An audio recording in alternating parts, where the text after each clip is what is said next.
लोगों को समझ नहीं आई थी कुछ बातें, वहां पे कोई टेंशन की बात नहीं है। यहाँ पे हम लोग दोबारा वहीं से शुरुआत करेंगे, ठीक है। हम लोग लगभग वही काम करने वाले हैं, ठीक है। चलिए आइए तो आगे बढ़ते हैं।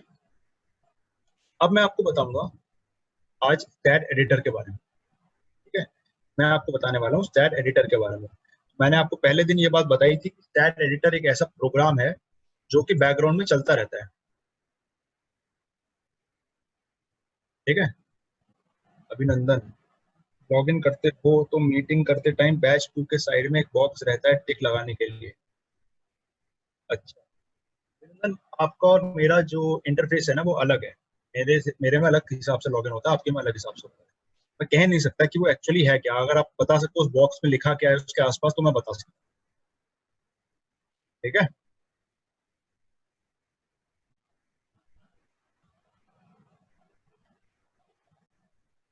चलिए हाँ, तो आज मैं आपको स्टार्ट कराऊंगा स्टैट एडिटर से, ठीक है। सब लोग बहुत ध्यान से सुनिए, आराम से बैठिए, कोई दिक्कत नहीं है। एक हाथ में पेन ले लीजिए, एक मतलब पेन और बोले पेपर या फिर एक नोटबुक जिसके अंदर आप नोट्स बना रहे हैं वो सारी चीजें। ये जो मैं टॉपिक्स आपको बताने वाला हूँ ये बेटर रहेगा कि आप इसको लिखते रहो, कहाँ पे आपको पर्टिकुलर ऑप्शन मिलेगा, उसका काम क्या है, उसमें करना क्या है, वो सारी चीजें अगर आप लिखते रहोगे तो कम से कम ये आपको फायदा रहेगा कि जब आप प्रैक्टिस करोगे तो आपको बहुत मदद मिलेगी, ठीक है।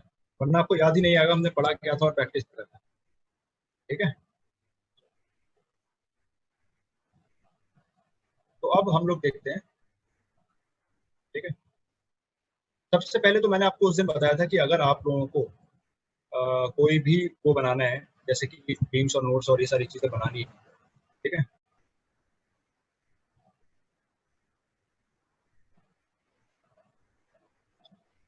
तो आप यहाँ से एंट्री करा सकते हो, ठीक है। मैं एक बार आपको क्विकली बता देता हूँ कि एक पोर्टल फ्रेम मैंने अगर बनाया था उस दिन किस तरीके से बना था, ठीक है। तो देखो क्या हुआ, अगर मान लो मुझे एक पोर्टल फ्रेम बनाना है, देखो एक पोर्टल फ्रेम मैं बना रहा हूँ यहाँ पे, इसको अभी छोड़ो, अभी यहीं पे बना देता हूँ डायरेक्टली। तो पोर्टल फ्रेम जो बनेगा वो इस तरीके से बनेगा आपका, ठीक है। यहाँ पे आपने क्लिक किया, रिलीज किया माउस को, फिर ड्रैग किया, 4 मीटर आपका हाइट है कॉलम का, यहाँ पे क्लिक किया, फिर उसके बाद आपने इधर को ड्रैग किया। आपको एंड करने की जरूरत नहीं है कमांड को, क्योंकि कंटिन्यूअस कमांड से आपका ये बन सकता है, ठीक है। फिर आपने एक बीम बनाई, बीम की लेंथ 5 मीटर, यहाँ पे क्लिक किया और उसके बाद नीचे की तरफ ड्रैग किया और उसके बाद नीचे आखिरी क्लिक कर दिया, ठीक है। तो आपका क्या हुआ, आपका पूरा एक टोटल फ्रेम बन गया। अब जो आपका ये फ्रेम बना है तो देखने वाली बात यह है कि आप जो राइट साइड में देखोगे, ठीक है, ये सारे नोड, और आपको पता चलेगा कि बीम्स कौन कौन से नोड्स के बीच में है, ठीक है। आपको नोड्स के कोऑर्डिनेट्स और लोकेशन क्या है वो सारी चीजें आपको राइट साइड में बताता है। यहाँ पे नोड नंबर 1 2 3 4 5 लिखा है, यहाँ पे बीम नंबर 1 2 3 4 लिखा है। अब मैं आपको सबसे पहली चीज जो आज नहीं बताने वाला हूँ तो आप लोगों को ध्यान से सुनने की जरूरत है, वो ये है कि जो आपके नोड्स हैं, आप नंबर देख सकते हो राइट साइड में, ठीक है। अगर वो बंद भी हो जाए किसी तरीके से, मैंने आपको उस दिन शायद ये बात बताई थी कि नोड नंबर ऑन करने का ऑप्शन कौन सा होता है। क्या मैंने आप लोगों को बताया था कि नोड नोड ऑन कैसे करते हैं अगर मुझे नोड नंबर चेक करने हैं?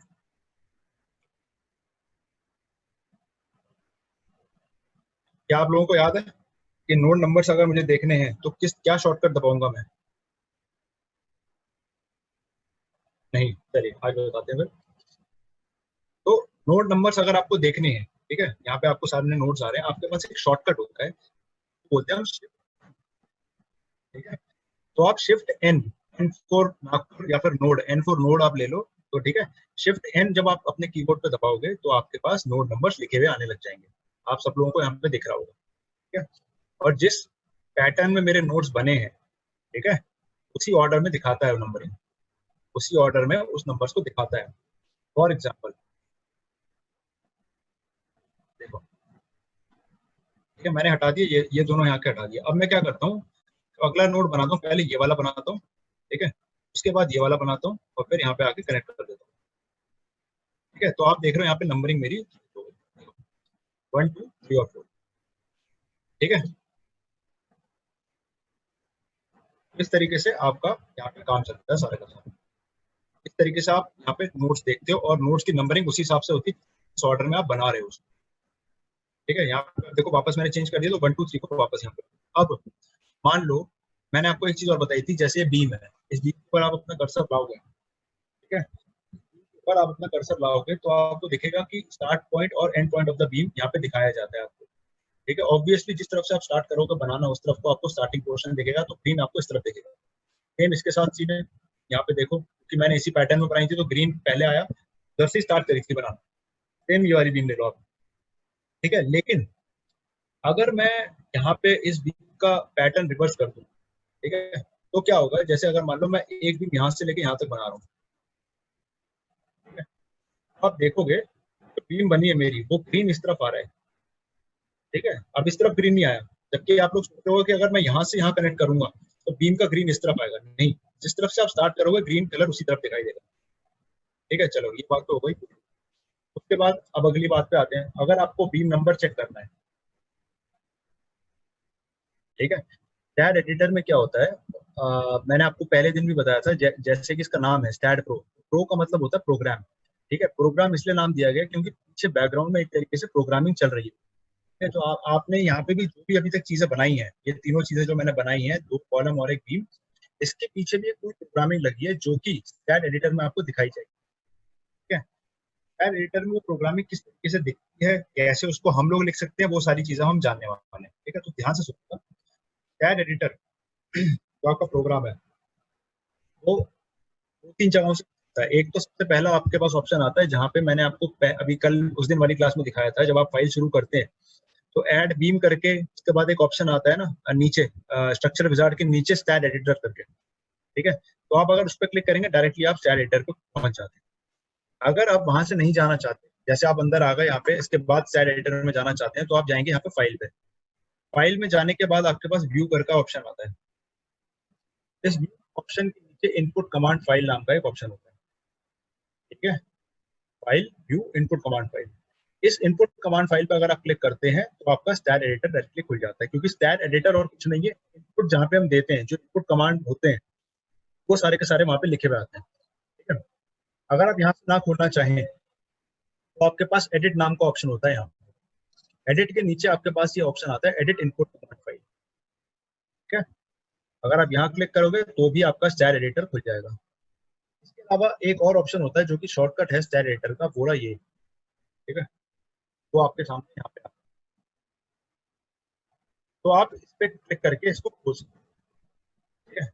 अब क्या करेंगे आप, एक सेकेंड भाई, तो आप यहाँ पे क्लिक करेंगे स्टैड एडिटर पे, ठीक है। यहाँ पे आपने क्लिक किया तो आपको फाइल सेव करने को बोलता है, आपने सेव पे क्लिक किया, आपकी फाइल सेव हो गई और आपका एडिटर खुल गया, ठीक है। अब इसके अंदर जो चीजें लिखी हुई हैं वो हो सकता है आपको देखने में काफी अलग लग रही है, एक तरीके से प्रोग्रामिंग लिखी जा रही है, ठीक है। आप लोगों ने हो सकता है कभी अपने स्कूल में गलती से, शायद अगर आप किसी कोई भी आपने कंप्यूटर साइंस लिया हो, किसी ने भी कंप्यूटर साइंस में आप लोगों ने पढ़ा होगा C++ नाम की एक लैंग्वेज, ठीक है। उस वक्त तो उसमें आपने अगर कोडिंग पढ़ी हो, थोड़ी बहुत प्रोग्रामिंग देखी हो, इस तरीके से ही होती थी, ठीक है। तो हमें ये पूरी पूरी नहीं सीखनी, ये यहाँ से लेके यहाँ तक का जो हिसाब किताब है ये सारा का सारा बाय डिफॉल्ट आता ही आता है, ठीक है। ये सारा का सारा बाय डिफॉल्ट आता ही आता है, लेकिन बाकी मेरा काम है आपको समझाना, तो समझा देता हूँ। सबसे पहले आप देख रहे हैं यहाँ पे लिखा हुआ है स्टैड, ठीक है। तो स्टैड हमारा हो गया सॉफ्टवेयर, उसके बाद स्पेस दिया आपने यहाँ पे और फिर लिखा स्पेस, ये आपका स्पेस जो लिखा गया है ये फ्रेम वाला स्पेस, ठीक है। ये आपका जो स्पेस लिखा गया है ये फ्रेम वाला स्पेस, फ्रेम वाला स्पेस का मतलब क्या हुआ, तो आपने पहले पेज पे सेलेक्ट किया था जब आप खोल रहे थे फाइल को, तो आपके पास 4 ऑप्शन आए थे, स्पेस, प्लेन, फ्लोर और ट्रस।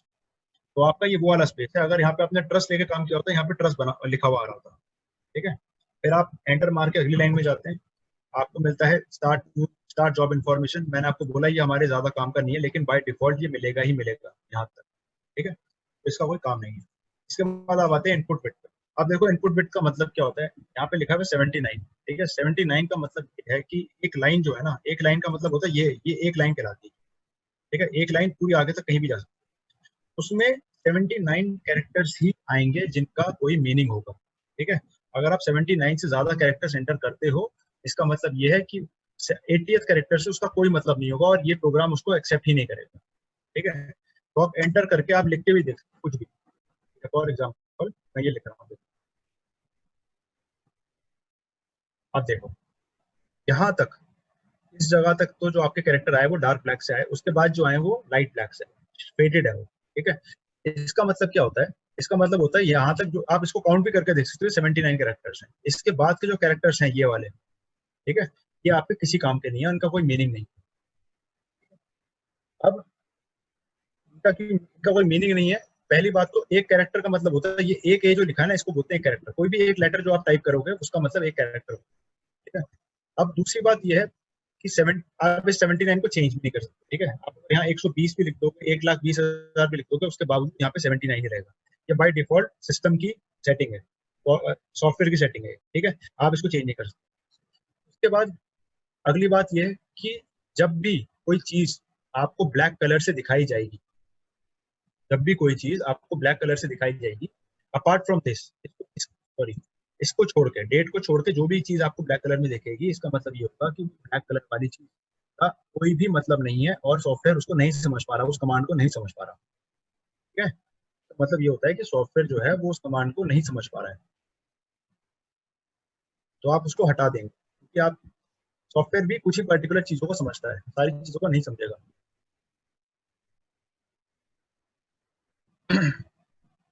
ठीक है। मेरा सौरभ लेनोवो L460 है, ठीक है। मेरा लेनोवो L460 लैपटॉप है, बिजनेस पीस का है ये। चलिए, तो इनपुट विथ मेरी 79 है, ठीक है। यहाँ तक समझ में आ गया सबको, ये आपको बाय डिफॉल्ट मिलेगा ही मिलेगा। अब आइए अगली लाइन में, यहाँ पे यहाँ से आपको काम स्टार्ट करना पड़ता है जब आपने कुछ नहीं बनाया है और आप यहीं से लिख के कुछ बनाना चाह रहे हैं, ठीक है। सबसे पहले आप देखेंगे यहाँ पे यूनिट लिखा हुआ है, यूनिट मीटर किलो न्यूटन, ठीक है। तो ये वो वाला पेज है जब आपने यूनिट्स को सेट किया था, मीटर और किलो न्यूटन को, तो ये वहां से स्टार्ट हो रहा है, ठीक है। जब आप इसको डाल देंगे उसके बाद आप एंटर दबाते तो आप एक तरीके से पेज के अंदर आ गए जहाँ पे हम स्टैट का काम शुरू करते हैं, ठीक है। अब वहां पे आपके सामने आता है अगला ऑप्शन, जॉइंट कोऑर्डिनेट्स।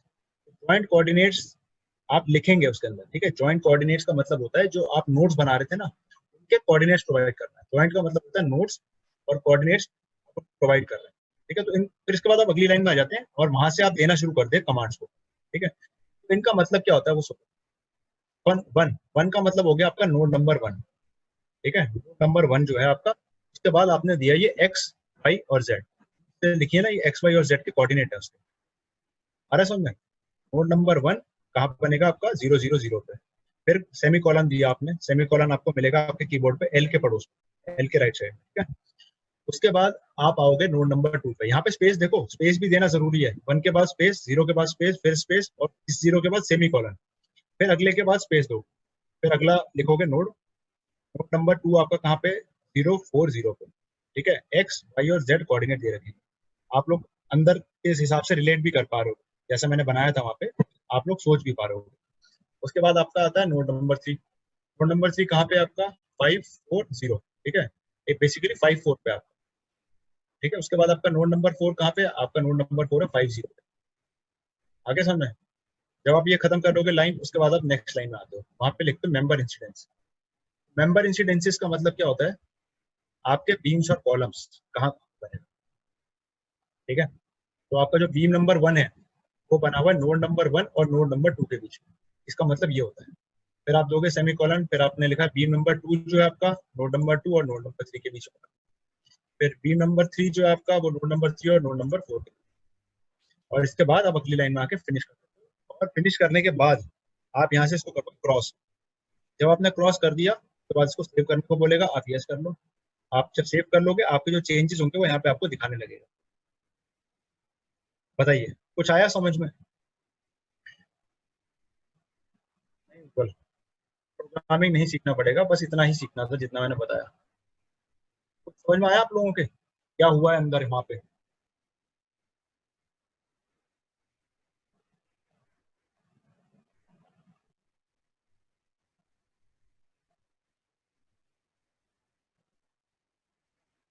आइए, अब हम इसको करेंगे खुद, ठीक है। अब हम करेंगे खुद। तो मैं उसके लिए क्या करूंगा, ये जितना मैंने बनाया है इसको सेलेक्ट करूंगा और करूंगा डिलीट। जब ये हो गया डिलीट, डिलीट करने के बाद अब मैं क्या करूंगा, मैं जाऊंगा स्टाइल एडिटर के अंदर दोबारा, और जब मैं यहाँ पे जाऊंगा तो मुझे दिखाई देगा कि यहाँ पे जो भी कुछ था वो सब जा चुका है, ठीक है। और अब मैं खुद से अपना एक फ्रेम बनाऊंगा। अब उसके लिए मैं आपको दिखा दूं मैं क्या फ्रेम बनाना चाहता हूँ। मैं कुछ ऐसा फ्रेम बनाना चाहता हूँ।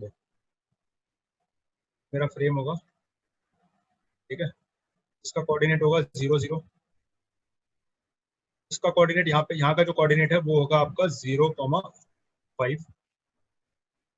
यहाँ का जो कोऑर्डिनेट होगा आपका, ये एक्स एक्सिस है तो इसकी मैं लेंथ लेके चल रहा हूँ बीम की 6 मीटर, ठीक है।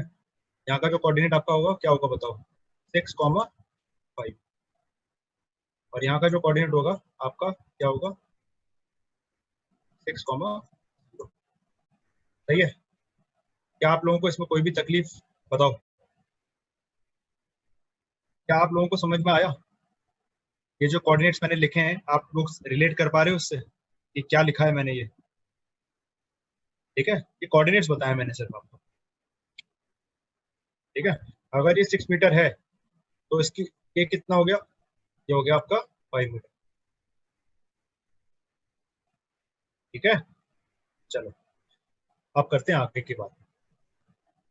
मैं यहाँ पे जाता हूँ, इधर जाने के बाद मैं दबाऊंगा स्टार्ट एडिटर। स्टार्ट एडिटर दबाया मैंने तो मैं इसके अंदर आ गया। ये मैंने आपको पहले ही बताया था, यहाँ से लेके यहाँ तक जो है वो डिफॉल्ट है, बाई डिफॉल्ट आएगा ही आएगा। अब आपको यहाँ से अपना काम शुरू करना है। तो आप लोग मुझे बताओ पहला स्टेप मैंने क्या बताया था।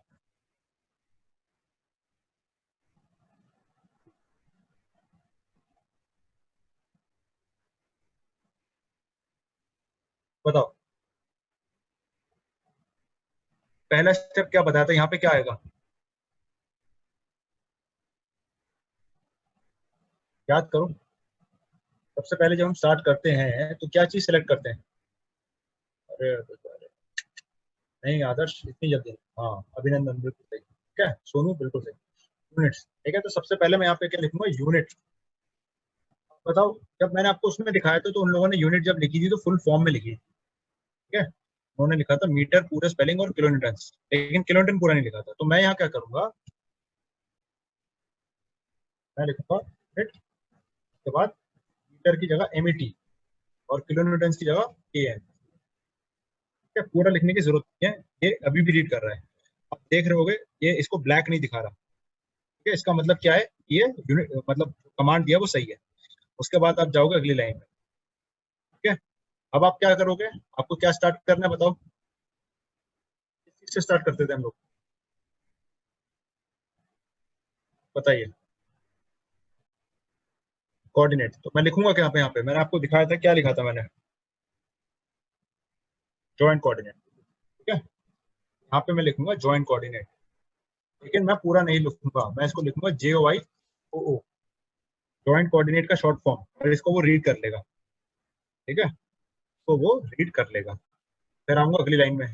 अब मुझे वो सारी वैल्यूज एंटर करनी है, ठीक है। तो सबसे पहले क्या डालूंगा, नोड नंबर, ठीक है। तो नोड नंबर 1 जो है मेरा, उसके कोऑर्डिनेट डालूंगा मैं एक्स वाई और जेड पे। तो नोड नंबर 1 के बाद आप दोगे स्पेस, ठीक है। वो कहाँ पे मेरा 0 0 0 ओरिजिन पे, 0 स्पेस 0 स्पेस 0। उसके बाद आप डालोगे सेमी कॉलन, फिर दबाओगे स्पेस, फिर आपका आएगा नोड नंबर 2। अब नोड नंबर 2 जो है वो आपका वाई एक्सिस पे ही गया, बाकी कुछ नहीं किया, तो x0 रहेगा। भाई आपका क्या हो जाएगा, कितना हाइट दी मैंने, 5 मीटर, ठीक है। और फिर z कितना हुआ, 0। फिर आप दबाओगे सेमी कॉलन, सेमी कॉलन के बाद आप दोबारा आओगे, फिर क्या डालोगे, नोड नंबर 3। नोड नंबर 3 जो आपकी लोकेशन थी, एक्स एक्सिस पे थी 6, वाई पे 5 और जेड पे 0। फिर आप दबाओगे सेमी कॉलन, फिर आपका आएगा नोड नंबर 4। नोड नंबर 4 की आपकी एक्स एक्सिस पे थी 6, वाई पे 0 और जेड पे 0। आ गया। उसके बाद आप दबाओगे एंटर। उसके बाद आप क्या करोगे, चलो ठीक है, पहले आपको इतना दिखा दूं मैं, इतना हो गया। इसके बाद आप इसको यहाँ से बंद करोगे इसको।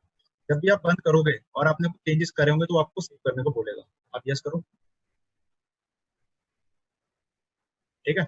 और आप यहाँ पे देख रहे हैं कि इस तरीके से आपके 4 नोड्स आ चुके हैं। आप देख रहे हो पहला नोड यहाँ पे आया, दूसरा यहाँ पे आया, तीसरा यहाँ पे आया, चौथा यहाँ पे आया, एग्जैक्टली जो हम चाह रहे थे, ठीक है। तो ना हमने बस यहीं से स्टार्ट किया है, ठीक है। हम लोगों ने बस यहीं से स्टार्ट किया है। अब देखो आगे देखो क्या हो रहा है। आप लिख लो यहाँ से, स्टाइल एडिटर है ना मेरा, मैंने बस ये बताया कि स्टाइल एडिटर यहाँ से खुलता है, और जो अंदर की फाइल अभी हम लोग कर रहे थे वो हमने करी है, ठीक है। आप वहां से लिखना शुरू कर दो, कोई दिक्कत नहीं आएगी आप। चलो, उसके बाद अब इतना हो गया, आपको दिख रहा है मेरे नोट्स बन चुके हैं, और मैंने खुद प्रोग्रामिंग करी तब बने नोट्स। ठीक है, अब मैं क्या करूंगा, मुझे बनानी है बीम्स और कॉलम्स। ठीक है, तो मैं वापस से जाऊंगा यहाँ पे स्टाइल एडिटर के अंदर, मैं जब क्लिक करता हूँ वापस से मैं यहाँ आ जाता हूँ। उसके बाद इसकी अगली लाइन में जाऊंगा मैं, यहाँ पे एंटर। अब मुझे क्या डालना है बताओ, क्या लिखा था उसके लिए, और कॉलम्स के लिए क्या लिखा था बताइए।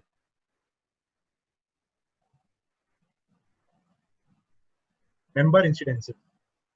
ठीक है, तो आप यहाँ पे सोनम आप देखते रहो उसको। ठीक है, जो मैंने अभी करा है ना, देखो यहाँ से लेके यहाँ तक तो चीजें हैं, ये डिफॉल्ट है, आपकी आएंगी ही आएंगी। तो आपको एंटर करना पड़ता है स्टाइल एडिटर के अंदर, वो यहाँ से होता है। ठीक है, ये इसका फॉर्मेट है। ठीक है, मैंने यहाँ पे यूनिट्स लिखी, मीटर और किलोमीटर, फिर लिखा जॉइंट कोऑर्डिनेट, तो मैंने शॉर्ट फॉर्म लिख दिया, फुल फॉर्म भी लिख सकता था मैं, लेकिन शॉर्ट फॉर्म को भी रीड कर लेता है वो, JOICO। उसके बाद अगली लाइन में आया और फिर मैंने सिर्फ वैल्यूज दी। ठीक है, मैंने सिर्फ और सिर्फ वैल्यूज दी हैं, ये है मेरा नोड नंबर 1 और उसके कोऑर्डिनेट्स 000, फिर सेमीकोलन, फिर स्पेस, फिर नोड नंबर 2, फिर उसके कोऑर्डिनेट्स 050, फिर 3 के, फिर 4 के, इस तरीके से। ठीक है, अब मैं अगली लाइन में आऊंगा तो मैं मेंबर इंस्टेंस, मेंबर इंस्टेंस। ठीक है, आप इंसिडेंस भी लिख सकते हो तो भी काम चल जाएगा। ठीक है, इसका मतलब क्या होता है, मेंबर इंसिडेंस मतलब कि आपकी जो बीम और कॉलम्स है उनका क्या ओरिएंटेशन है। तो आप जाओगे एंटर दबाने, उसके बाद आप डालोगे बीम नंबर 1, जो कि आपका कॉलम है बेसिकली। ठीक है, और दोगे स्पेस। अब आपको क्या लिखना है इसमें, बता सकते हैं आप लोग क्या आएगा यहाँ पे,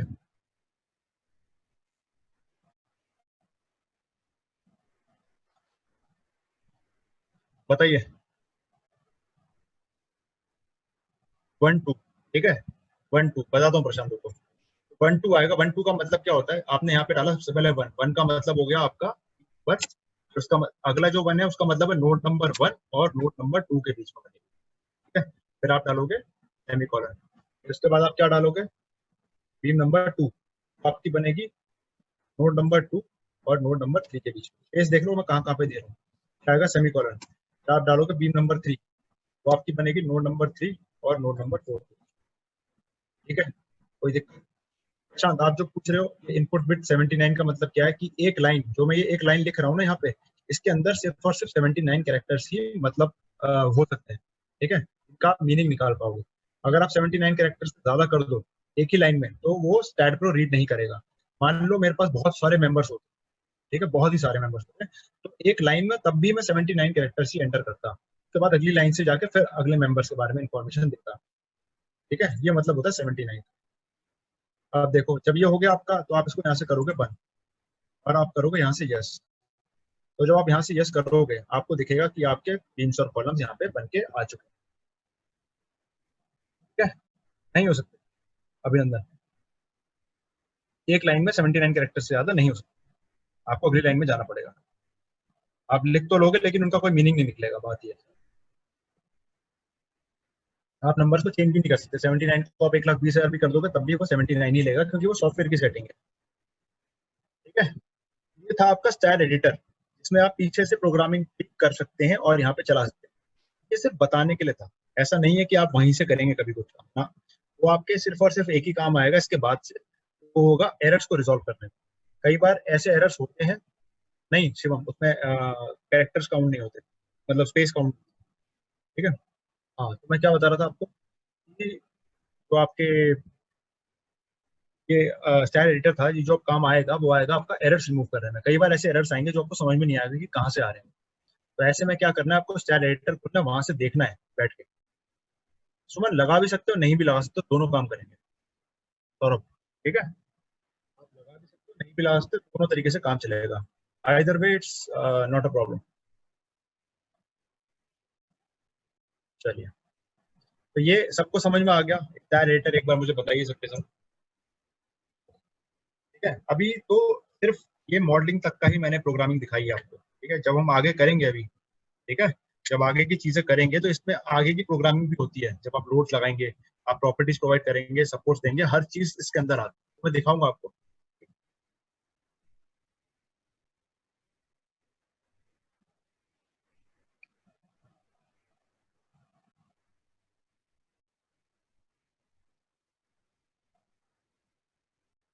सोनम, क्या प्रॉब्लम हो गई? नीतीश, मेंबर्स इंसिडेंस के बाद आपको अगली लाइन में जाके मेंबर्स की वो डालनी है, लोकेशन, मतलब ठीक है। तो ना क्या प्रॉब्लम आ रही है बताइए। वो डाल दिया, उसके बाद बस बंद करके आ जाओ बाहर। बंद करो उसको, ऊपर से सेव करो और बाहर आ जाओ।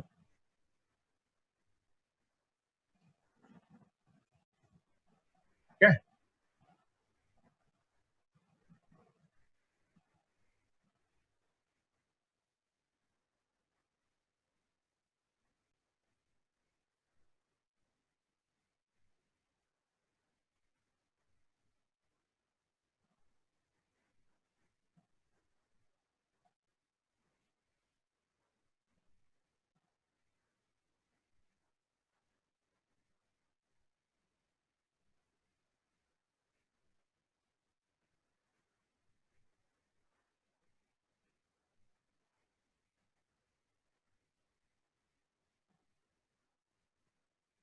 एरर आ रहा है?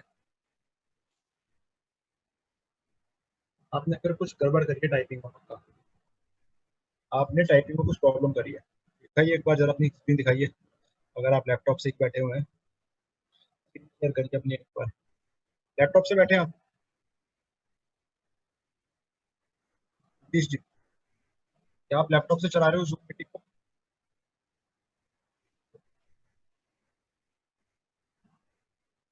तो कोई नहीं, आप एक बार इससे क्रॉस चेक करो, देखो यहाँ से क्रॉस चेक करो अपना, आपको पता लग जाएगा। तो ना, आपको समझ में नहीं आया ना, तो एक बार मैं फिर से बताता हूँ। देखो यहाँ पे आप देख रहे हो, ये यहाँ से लेके यहाँ तक का, जब भी आप एडिटर खोलोगे इधर, तो ये डिफॉल्ट है, ये आपको लिखा हुआ मिलेगा ही मिलेगा। ठीक है। उसके बाद अगर आपको एंट्रीज करनी है तो आप वहां से स्टार्ट करते हैं। सबसे पहले आप लिखते हैं यूनिट, फिर देते हैं स्पेस, उसके बाद कौन सी चल रही है वो आप मेंशन करेंगे। तो आप मीटर को पूरा भी लिख सकते हो या फिर इस शॉर्ट फॉर्म में। ठीक है। उसके बाद स्पेस देके किलो न्यूटन आएगा आपका। ठीक है। उसके बाद आपको अगली अगली लाइन में आना है। ठीक है। अगली लाइन में आप क्या लिखोगे? Joint coordinates. तो मैंने शॉर्ट फॉर्म में लिखा है, पूरा भी लिख सकते हो, लेकिन स्पेस देना बहुत जरूरी है बीच में। जॉइंट कोऑर्डिनेट लिखोगे, उसके बाद अगली लाइन में आओगे। अगली लाइन में आप लोग उन जॉइंट्स की, क्योंकि आपके नोड्स हैं, उनके कोऑर्डिनेट वैल्यूज लिखो। ठीक है। ये नोड नंबर 1 लिखा आपने, उसके बाद स्पेस दिया, फिर आया आपका 000, स्पेस देके हर बार। ठीक है। फिर देख लो, फिर आएगा सेमी कॉलन, फिर स्पेस दोगे, फिर आपका आएगा, ये नोड नंबर 2 है, ये उसके कोऑर्डिनेट्स लिखे हुए, एक्स वाई और जेड कोऑर्डिनेट। ठीक है। उसके बाद आपका सेमी कॉलन देके स्पेस देके आया नोड नंबर 3, फिर आप दोगे उसका एक्स वाई और जेड कोऑर्डिनेट। ठीक है। उसके बाद आप सेमी कॉलन देके लिखोगे क्या, यहाँ पे आप सेमी कॉलन देके लिखोगे नोड नंबर 4, और उसके आएंगे एक्स वाई और जेड कोऑर्डिनेट्स। ठीक है। उसके बाद आप क्या करोगे? अगली लाइन में आओगे, यहाँ लिखोगे मेंबर इंस्टेंस, ये होता है आपका इन नोड्स को कनेक्ट करने के लिए। ठीक है। उनके बीच में बीम्स और कॉलम्स बनाने के लिए। तो आपका हो जाएगा node number 1, sorry, beam number 1 आपका होगा कहाँ पे? नोड नंबर 1 और नोड नंबर 2 के बीच में। इनके बीच में स्पेसिस है, फिर आप दोगे सेमी कॉलन। ठीक है। फिर दोगे स्पेस, फिर आएगा बीम नंबर 2 आपका कहाँ होगा? नोड नंबर 2 और नोड नंबर 3 के बीच में। फिर आपका आएगा बीम नंबर 3 कहाँ होगा? नोड नंबर 3 और नोड नंबर 4। इतना करने के बाद आप, फिनिश तो लिखा ही होता है, आपको फिनिश टाइप करने की जरूरत भी नहीं है। आप यहाँ से करोगे बंद, वो आपको सेव करने को बोलेगा, और उसके बाद आपका हो जाएगा, मतलब आपका ये बन चुका होगा इसमें। ठीक है। अब ठीक है सोनम जी, समझ में आया आपको? मैंने सब लोगों को यही कहा है कि आप लोग ये बस लिख लो अभी। ठीक है। जो मैंने आपको पूरी प्रोग्रामिंग दिखाई है ना पीछे, वो आप लिख लो, और उसके बाद आप खुद ही प्रैक्टिस कर सकते हो। अगर मान लो आपको, या अगर अभी मान लो आप ना लिख पाए हो, तो आप क्या करो? ग्रिड खोलो, ग्रिड में ऐसा एक फ्रेम बनाओ। फ्रेम बनाने के बाद आप यहाँ पे जाओ स्टाइल एडिटर में, और वहां से जाके जाके देख लो उसकी प्रोग्रामिंग क्या है। प्रोग्रामिंग लिख लो आप। ठीक है। तो आपको याद हो जाएगी किस तरीके से। अभिनंदन, मेंबर इंस्टेंस का शॉर्ट यार मुझे याद नहीं आ रहा अभी। वैसे शायद नहीं होता, हो भी सकता है, लेकिन मुझे याद नहीं आ रहा फिलहाल। ठीक है। चलो, ये हो गया हमारा स्टैट एडिटर। अब हम लोग क्या करेंगे? अब हम लोग देखेंगे कुछ और छोटे मोटे फंक्शन। ठीक है, जो हमारे स्क्रीन के ऊपर हैं, और वो हमारे काम आते हैं काफी ज्यादा। इसलिए सबसे पहले बात करते हैं व्यूज की। ठीक है। Views, आप लोग सब लोग समझते होंगे कि अलग अलग तरीके के व्यूज होते हैं। ठीक है, एक हमारा फ्रंट व्यू होता है, एक बैक व्यू होता है, left view, right view, top view, bottom view, ठीक है, आइसोमेट्रिक व्यू। तो हमारे पास यही 7 व्यू यहाँ पे अवेलेबल है स्टैट प्रो के अंदर, और वो रहे आपके यहाँ पे, ये सारे के सारे आप लोग देख पा रहे होंगे। ठीक है, ये आप देखेंगे यहाँ पे आपको लिखा हुआ दिख रहा है व्यू फ्रॉम प्लस जेड। अगला है आपका व्यू फ्रॉम माइनस जेड। ठीक है, ये आपका है view from minus X, from plus X, view from plus Y, from minus Y और आइसोमेट्रिक। अभी हम लोग जिस व्यू में काम कर रहे हैं वो आपका आइसोमेट्रिक होता है। ठीक है, आइसोमेट्रिक व्यू है।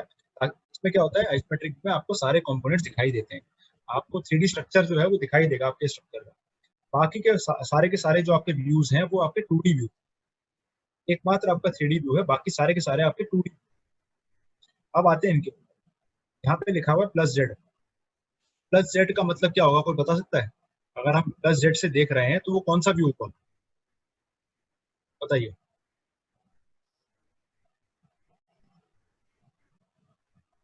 बताइए, अगर हम प्लस जेड से देख रहे हैं तो कौन सा व्यू होगा?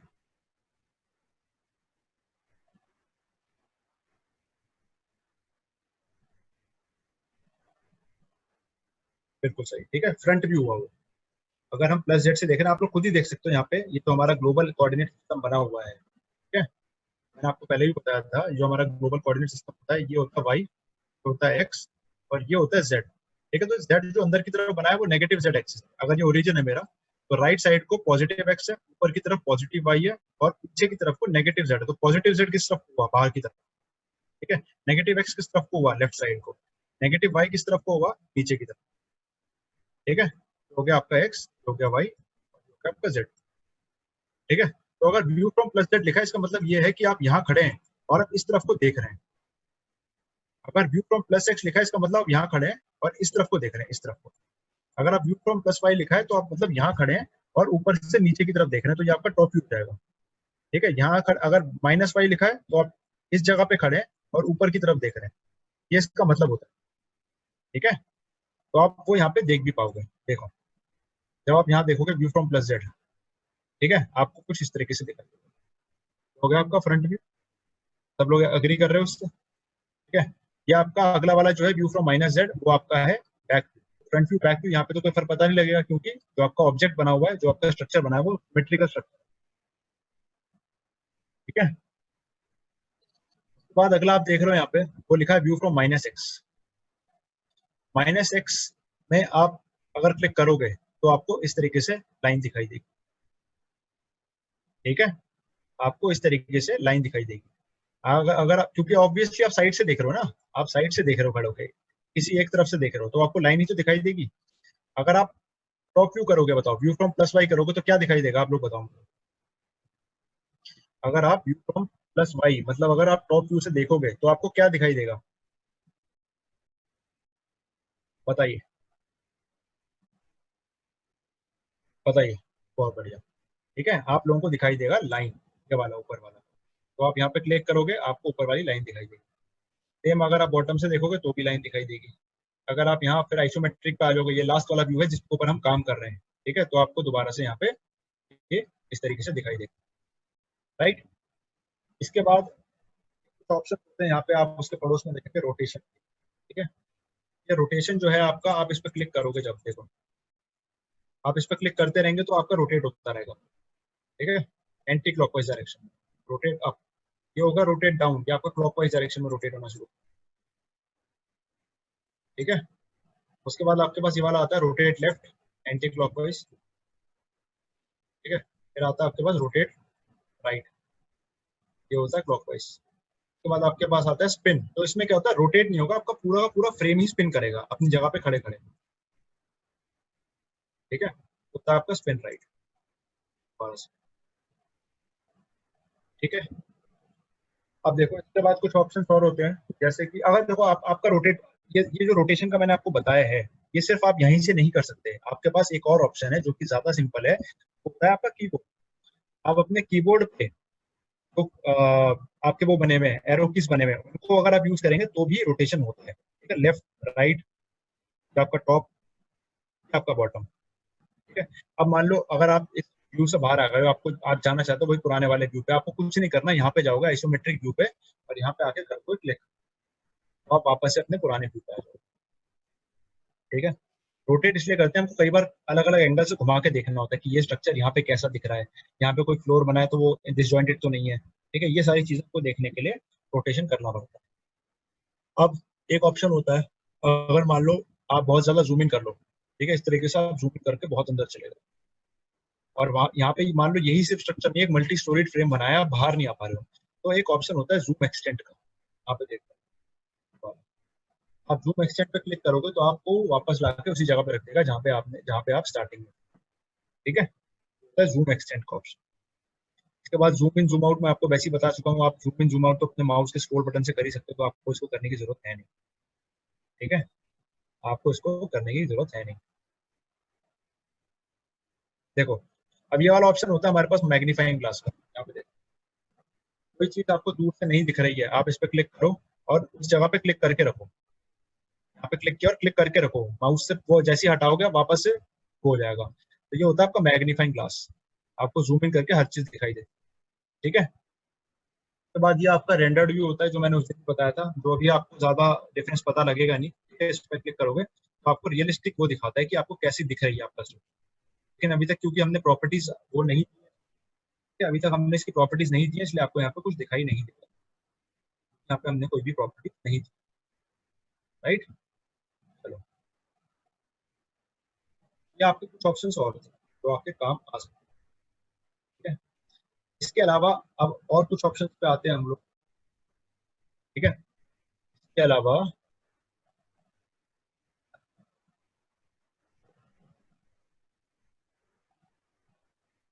उज्जवल, ये ये देख रहे हो आप आइसोमेट्रिक, इस पे आप क्लिक करोगे तो वापस ओरिजिनल आ जाओ। जब मैं बता रहा हूँ तो मेरी बात ध्यान से सुना करो, आप लोग साइड बाय साइड प्रैक्टिस करते रहते हो ना, उस वजह से आप लोग मेरी बात सुनते नहीं हो। ठीक है, आप लोग साइड बाय साइड प्रैक्टिस करने में लगे रहते हो, तो उस वजह से आप लोग मेरी बात नहीं सुनते और फिर वापस दोबारा वही चीज पूछते हो जो मैं बता चुका हूँ ऑलरेडी 2 बार। कृति, आपको प्रोग्रामिंग फिर से देखनी है एक बार? 2 बार 3 बार मैं बता चुका हूँ, और ये लो चौथी बार फिर से आप देख लो, और जब देख लो फिर मुझे बताओ। यहाँ देख लो,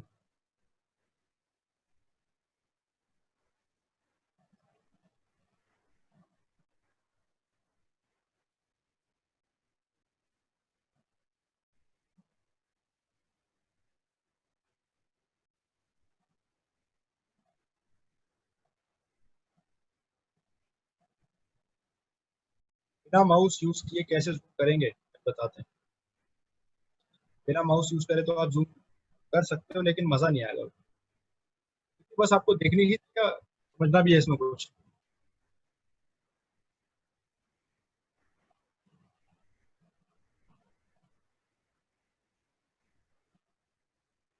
बताइए,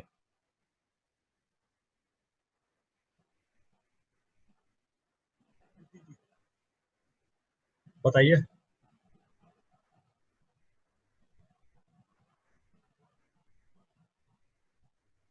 एक पॉइंट पे कंफ्यूजन था, क्लियर हो गया। बढ़िया, अच्छी बात है। अगर कोई और कंफ्यूजन हो तो ठीक है, चलिए आगे बढ़ते हैं। हाँ, तो अभी आप पूछ रहे थे कि बिना माउस के जूम कैसे करेंगे। देखो, यहाँ पे आपके पास ये ऑप्शन है सारे के सारे, आप इस पर क्लिक करते रहोगे ना तो जूम होता जाएगा, आप इस पर करोगे जूम आउट होता जाएगा। ठीक है, उसके बाद आपके पास यहाँ पे आता है जूम फैक्टर, आप इस पर क्लिक करोगे तो आपसे बोलेगा कि फैक्टर डालो। फैक्टर का मतलब समझ रहे हो, कितने गुना जूम करना चाहते हो आप, number of times you want to zoom it. मैं 5 टाइम्स करना चाहता हूँ, 5 गुना बड़ा करना चाहता हूँ, 5 डाला, ओके करा, वो 5 गुना बड़ा हो गया, 3 के बाद चला गया वो। ठीक है, अब वापस यहाँ पे आऊँ मैं फैक्टर पे, आप कितना करना चाहते हो आप। ठीक है, मैं -5 करना चाहता हूँ, ओके करा, वापस बन गया इसका नोट। ठीक है, अब वापस से मुझे आना है तो जूम एक्सटेंड पे क्लिक करूंगा, वापस से मैं आ जाऊंगा। आ गई ये बात। इसके अलावा आप करते हो जूम विंडो, ये जूम विंडो आपके पास, आप इस पे क्लिक करोगे और ऐसे ड्रैग करके एक विंडो बनाओगे, उस जगह पे जूम हो जाएगा। ठीक है, ये होते हैं बिना माउस के जूम करने का ऑप्शन।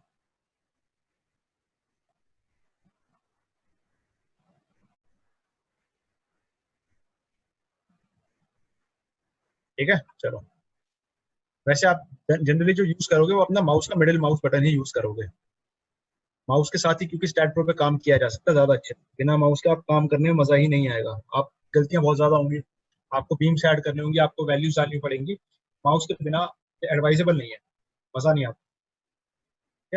काम करने में मजा भी तो आना चाहिए, सही बात है। आप ऐसे ही लेके बैठे रहोगे पूरे दिन, अपने माउस का कीबोर्ड घिसे जा रहे हो, सॉरी कीबोर्ड का जो माउस पैड होता है वो घिसे जा रहे हो घिसे जा रहे हो, वो खराब हो जाएगा, टाइम भी बहुत ज्यादा लगेगा। ठीक है, चलो अब देखो कुछ ऑप्शंस और आपको मैं दिखा दूं, ठीक है। अह, जैसे ये वाला, यहाँ पे आप देख रहे हो इधर साइड पे, यहाँ पे कुछ ऑप्शंस होते हैं आपके पास, ठीक है। ये सारे के सारे ऑप्शंस आपके यहाँ पे टूल बार के अंदर अवेलेबल है। वो ऑप्शंस आपको यहाँ पे दे रखे ना, यहाँ से लेके यहाँ तक, वो आपके सारे ऑप्शन यहाँ टूल बार के अंदर अवेलेबल है। और वो ऑप्शन है आपके, एक तो डायमेंशन, एक होता है डिस्प्ले, एक होता है रिमूव, एक होता है सेट करंट इनपुट यूनिट, ठीक है। उसके बाद आपका जो अगला आता है वो आता है इंसर्ट टेक्स्ट का। तो अब मैं बताता हूँ इनको यूज कैसे करते हैं। अगर आपको डायमेंशन चेक करनी है, मेरे बीम्स और कॉलम्स जो मैंने बनाए हैं, या फिर जो वॉल्स बनाई हैं, या फिर जो स्लैब्स बनाई हैं, मेरी डायमेंशन क्या क्या है, ठीक है। आपके मन में कई कई अभी तक डाउट आ चुका होगा पक्का कि डायमेंशन कैसे चेक करते हैं। तो आप जाओगे इधर और यहाँ ये जो ऑप्शन है आप देख रहे हो डायमेंशन बीम्स का, इस पे करोगे क्लिक। अगर आपको यहाँ नहीं करना है तो आप क्या कर सकते हो, यहाँ पे आपके पास ये वाला ऑप्शन होता है डायमेंशन, आप करोगे इस पे क्लिक। आप जैसे ही क्लिक करोगे आपके पास ये डायलॉग बॉक्स खुल के आएगा। इस डायलॉग बॉक्स में वो आपसे पूछेगा कि आप डायमेंशन को डिस्प्ले करना चाहते हैं, तो आप डिस्प्ले पे क्लिक करो, और उसके बाद यहाँ पे आके एक बार डिस्प्ले पे क्लिक करो। जैसे ही आप डिस्प्ले पे क्लिक करोगे आपके पास सबकी डायमेंशन आ जाएगी, ठीक है। 5 मीटर, 6 मीटर, 5 मीटर। अब अगर आप लोग चाहते हो कि इस डायमेंशन को मैं दोबारा से रिमूव कर दूं, तो आप वापस फिर से यहीं पे आओ डायमेंशन टूल पे, यहाँ पे आके आप रिमूव पे क्लिक करो, और यहाँ पे आके रिमूव पे क्लिक कर दो, आपकी डायमेंशन, ठीक है। ये तो था एक तरीका। अब इसमें आप लोग सोच रहे हो कि चलो ठीक है, जो मेरी बीम्स बनी हुई है उनकी डायमेंशन दिखा रहा है, लेकिन मेरे को अगर इस नोड से लेके इस नोड के बीच का डिस्टेंस नापना हो तो मैं कैसे करूंगा, है ना। उसके लिए एक अलग ऑप्शन होता है, वो ये वाला, इस पे नोड टू नोड डिस्टेंस, यहाँ पे देख लो आपको, ये आपको यहाँ भी मिल जाएगा टूल्स के अंदर में, नोड टू नोड डिस्टेंस। आप इस पे क्लिक करोगे और उसके बाद क्या करोगे, यहाँ से लेके ऐसे पहले पे और दूसरे पे क्लिक करोगे तो आपको डिस्टेंस दिखाएगा। यदि आपको यहाँ से लेके यहाँ का नापना है, उस पर क्लिक करो, उस पर क्लिक करो, आपको डिस्टेंस। क्या ये दोनों ऑप्शन क्लियर हो गए? क्या ये दोनों ऑप्शन आप सभी को क्लियर हो गए? अभिनंदन, वो मैंने सेटिंग्स चेंज करी हुई बाहर से ना, माउस की सेटिंग्स चेंज कर ली हो, तो वो पढ़ाने के लिए काम आता है वैसे। कंट्रोल बटन दबा के फिर वो सर्कल बना हुआ आता है, ठीक है। चलो, वो आपकी जो सेटिंग्स आती है वो यहाँ कहीं से आती है। राइट क्लिक करोगे, आपके पास मेरे ख्याल से इन दोनों में से किसी में एक में होता है, डिस्प्ले सेटिंग्स में होगा। डिस्प्ले सेटिंग्स में आप जाओगे, यहाँ पे आपके पास माउस का ऑप्शन होगा शायद,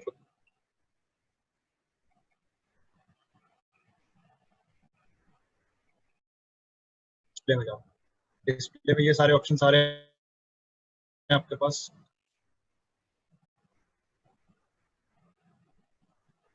यहाँ पे नहीं,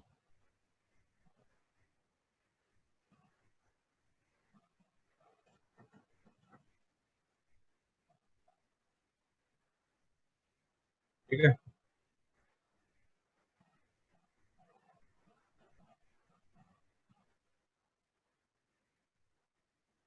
ठीक है, देख रहे हो आप यहाँ पे, तो पॉइंटर पे आओगे आप, पॉइंटर पे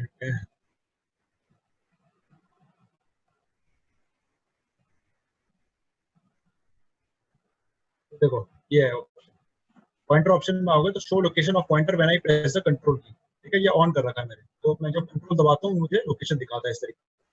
ये होता है स्टूडेंट्स का फोकस अट्रैक्ट करने के लिए स्क्रीन के ऊपर, ठीक है। तो स्टूडेंट्स का फोकस अट्रैक्ट करने के होता है स्क्रीन के ऊपर, वरना कई बार अगर मैं उसके बिना आपको पढ़ाऊंगा, ठीक है, अगर मैं उसके बिना आपको पढ़ाऊंगा तो आपको दिखेगा नहीं कई बार मेरा माउस कहाँ जा रहा है, और मैं क्लिक कर चुका हूँ उसके बाद आप लोग ध्यान दोगे कि यहाँ पे क्लिक हो गया, ठीक है। उससे क्या होता है, आप लोग पीछे रह जाते हो।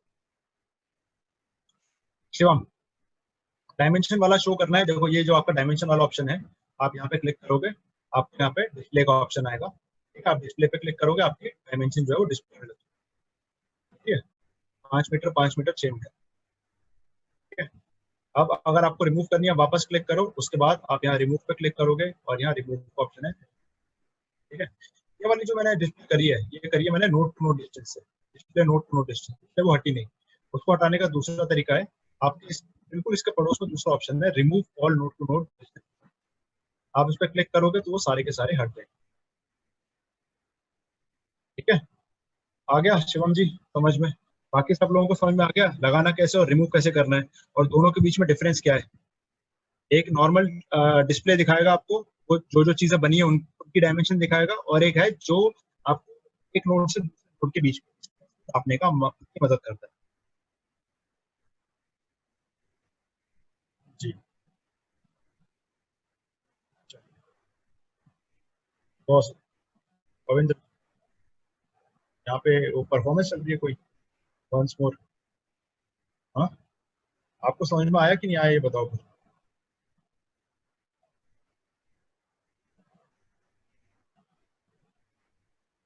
आपको समझ में आया या फिर ऐसे ही बोल रहे हो बस वंस मोर?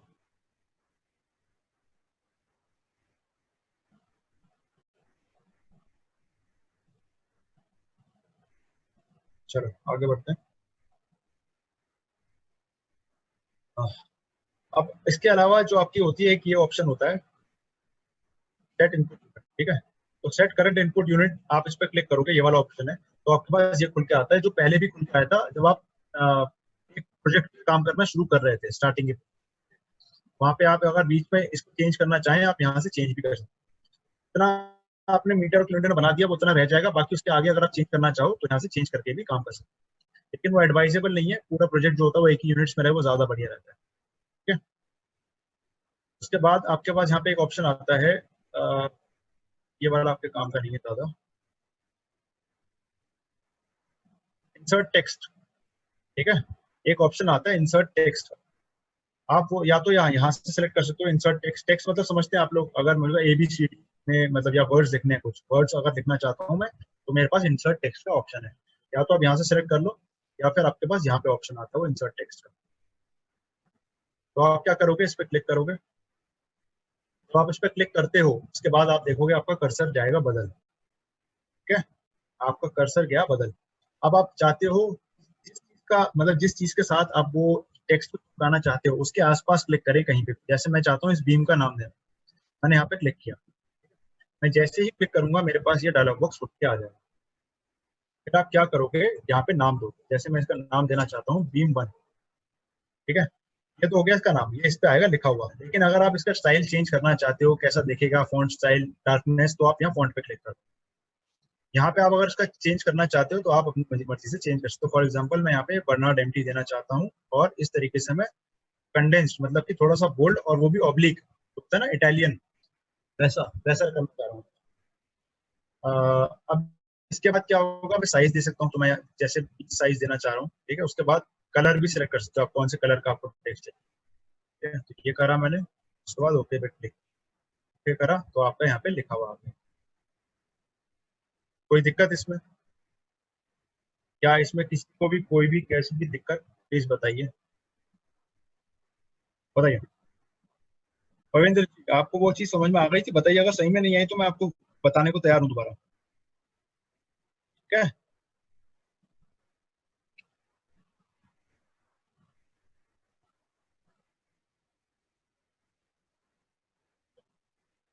अगर आप को हटाना चाहें, ठीक है, तो आप हटा भी सकते हैं, लेकिन आप सोच रहे होंगे कि मैं नॉर्मल कर्सर लूंगा, इसको सेलेक्ट करूंगा, वो डिलीट हो जाएगा। ऐसा नहीं है। ये आपका टेक्स्ट लिखा है, ये किसी और कर्सर से सिलेक्ट ही नहीं होगा। तो इसके लिए आपको क्या करना पड़ेगा, यहीं लेफ्ट साइड में एक टेक्स्ट कर्सर नाम की चीज, ठीक है, वो आपको यहाँ मिल जाएगा। या तो देख रहे हो आप लोग, सिलेक्ट टेक्स्ट लिखा हुआ आ रहा है, तो या तो आपको यहाँ पे मिल जाएगा, या फिर आपको सिलेक्ट के अंदर जाके ये टेक्स्ट कर्सर दिख रहा है वो यहाँ मिल जाएगा। लेकिन ये एक्टिवेट तभी होता है जब आपका कोई टेक्स्ट लिखा हुआ हो स्क्रीन के ऊपर, ठीक है। अगर आपने कोई टेक्स्ट लिखा नहीं है तो वो आपको नहीं दिखेगा। यहाँ पे क्लिक करो, आपका कर्सर चेंज हो जाएगा। इसके बाद आप क्या करोगे, इसको सिलेक्ट करो। जैसे ही आप सेलेक्ट करोगे ये ऐसा दिखाई देने लगेगा। उसके बाद अपने कीबोर्ड पे डिलीट का बटन आप दबाओ। जैसे आप डिलीट करोगे तो आपका टेक्स्ट जा चुका है, ठीक है। आपका टेक्स्ट वहां से जा चुका है। तो इस तरीके से आप इन छोटे मोटे ऑप्शंस को भी यूज कर सकते हैं। ठीक है, ठीक है। तो वो किस तरीके से होता है वो देखिए। सॉरी, बीम नंबर अगर आपको देखना है तो आपके पास एक शॉर्टकट होता है शिफ्ट बी करके। आप shift B for beam, B for Bombay, आप शिफ्ट बी अपने कीबोर्ड पे दबाएंगे तो आपको बीम नंबर भी दिखाने लगेगा। ठीक है, इस तरीके से आप बीम नंबर भी चेक कर सकते हो। अब देखो राइट साइड में वही आपको दिखाया गया, नोड नंबर 1 को है मेरा। ठीक है, आप अपना ग्रिड सिस्टम ऑन कर लो, आपको यहाँ पे वही दिखाया गया है जो आपका नोड नंबर 1 है। ठीक है, तो आपका नोड नंबर 1 है, उसके कोऑर्डिनेट्स दे रखे हैं 0 0 0। ये आपका नोड नंबर 1 है 0 0 0। ठीक है, यहाँ पे नंबर भी लिखा हुआ है आपके नोड का। फिर आपका नोड नंबर 2 जो है उसके कोऑर्डिनेट्स लिखे हैं 0 4 0, तो 4 जेड एक्सिस में 0। फिर आपका नोड नंबर 3 है, उसके कोऑर्डिनेट्स लिखे हैं 5 4 0। ठीक है, नोड नंबर 3 ये रहा, इसके कोऑर्डिनेट्स आपके लिखे हुए हैं 5 4 0। ठीक है, और नोड नंबर 4 जो है आपका, उसके कोऑर्डिनेट्स लिखे हैं 5 0 0, आपका ये रहा। ठीक है, सिमिलरली अगर आप बीम के बारे में चेक करोगे तो यहाँ पे लिखा है बीम नंबर 1 जो है आपकी, ये वाली बीम जो है वो नोड नंबर 1 और नोड नंबर 2 के बीच में है। ये नोड नंबर 1 है, ये नोड नंबर 2 के बीच में है। ठीक है, उसके बाद आपकी जो बीम नंबर 2 है ये वाली, वो आपकी नोड नंबर 2 और नोड नंबर 3 के बीच में। उसके बाद आपकी जो बीम नंबर 3 है वो आप देख रहे हो नोड नंबर 3 और नोड नंबर 4 के बीच में, वो यहाँ पे लिखा हुआ है। ठीक है, ये सारी बातें आपको फिर से मैंने एक बार बता दी हैं जो उस दिन बताई थी। अब अब आते हैं हम लोग उसके ऊपर सारी चीजें। अगर मैं वो दोबारा से देखो, ये नंबरिंग जो आई है ये अगर मुझे बंद करनी है तो आप क्या दबाओगे, दोबारा से शिफ्ट 10 दबाओ तो नोड नंबर बंद हो जाएंगे। दोबारा से शिफ्ट बी दबाओ तो आपके बीम नंबर फिर से दिखने बंद हो जाएंगे। ठीक है, अब आते हैं हम स्टैट एडिटर के ऊपर। ठीक है, तो टूल्स नाम का जो फोल्डर है यहाँ पे आपको इंसर्ट टेक्स्ट कमांड मिलती है। आप क्लिक करोगे, यहाँ पे लाओ, जहाँ पे भी आप क्लिक करना चाहते हो, टेक्स्ट क्या लिखना चाहते हो। ठीक है, उसके बाद आप यहाँ पे ओके, तो आपका यहाँ पे टेक्स्ट। ठीक है, दूसरी बात एक तो मैं बताना भूल गया था, जब आप जूम इन और जूम आउट करोगे ना तो जो टेक्स्ट है वो अपनी जगह से नहीं लेगा, वो वहीं रहेगा। तो आपका टेक्स्ट है वो अपनी जगह से नहीं लेगा, वो वहीं का वहीं रहेगा। ठीक है, तो आप इंश्योर करो कि जो आप कर रहे हो वापस जूम आउट होके उसी जगह पे आ जाए जहाँ पे आपका टेक्स्ट टेक्स्ट है, वरना उसको कोई फायदा नहीं रहेगा टेक्स्ट देने का, उसका मीनिंग खत्म हो जाएगा। ठीक है, आपका टेक्स्ट देने का मीनिंग खत्म हो जाएगा, बात को जरा याद रखिए। उसके बाद आप लोग पूछ रहे हैं इसको रिमूव कैसे करना है। यहाँ पे लेफ्ट साइड में आप देखोगे टेक्स्ट कर्सर आता है, देख रहे हो, इसका नाम ही है सिलेक्ट टेक्स्ट। अगर आपको यहाँ से नहीं मिल रहा, आप ज्योमेट्री सॉरी सिलेक्ट में जाके यहाँ पे आपको टेक्स्ट कर्सर मिल जाएगा। जो अभी हमारे पास कर्सर है वो अलग था। ठीक है, जो भी कर्सर है ये अलग है, ये राइट टेक्स्ट का कर्सर है। ये वाला जो कर्सर है ये है सिलेक्ट टेक्स्ट का। आप इसको सिलेक्ट करोगे, यहाँ पे आके इसको क्लिक करोगे तो आपका टेक्स्ट जो है वो सिलेक्ट हो जाएगा। और उसके बाद आप क्या करोगे, आके यहाँ पे डिलीट दबाओगे और डिलीट कर दोगे तो आपका टेक्स्ट।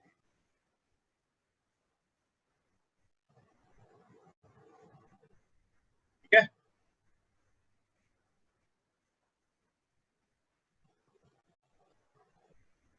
नहीं नहीं,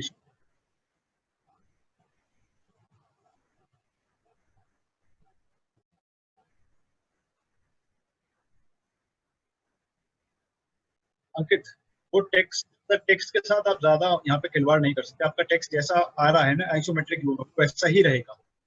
मैं आपको बार बार बता रहा हूँ, तो जैसा आपका टेक्स्ट आ रहा है वो वैसा वैसा ही रहेगा।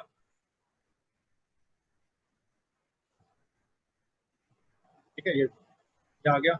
अब आप फ्रंट व्यू पे जाओगे तो तब भी आपको उस हिसाब पे जाओगे ना, देखो टेक्स्ट का जो ओरिएंटेशन है वो आप जिस व्यू पे जाओगे उसके हिसाब से चेंज होता रहेगा। देख रहे हो, टॉप से देखो, फ्रंट से देखो, आइसोमेट्रिक से देखो, आपका वो वैसा का वैसा ही रहने वाला है, वो नहीं ओरिएंटेशन। हाँ, मूव करने की जो बात पूछ रहे थे, आप लोग मूव कर सकते हो। यहाँ से आप डायरेक्ट टेक्स्ट वाला जो ऑप्शन था जिससे हम डिलीट भी कर रहे थे, आप उसको यूज करके मूव कहीं भी कर सकते हो। ठीक है, लेकिन जब आप जूम आउट करोगे तो आप देखोगे कि वो अपनी जगह पे ही रहेगा, वो जूम आउट नहीं। ठीक है, तो अगर आप बाद में मूव करना चाहो उसको, जैसे मैंने जूम कर दिया, तो आप यहाँ पे, ठीक है, इस तरीके से आपको ड्रैग करना है इसको। लेकिन इस वाले कर्सर से ही होगा, वो टेक्स्ट कर्सर से। ठीक है, बात याद रखना।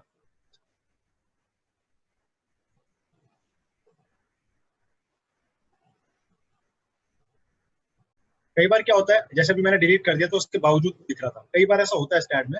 आपको क्या करना है, जूम आउट करके जूम इन करोगे, वापस से हट जाएगा, सब कुछ हट जाएगा।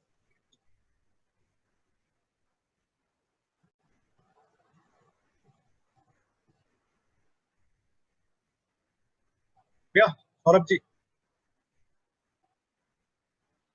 आपका टेक्स्ट हो गया ना जैसे मैंने बताया?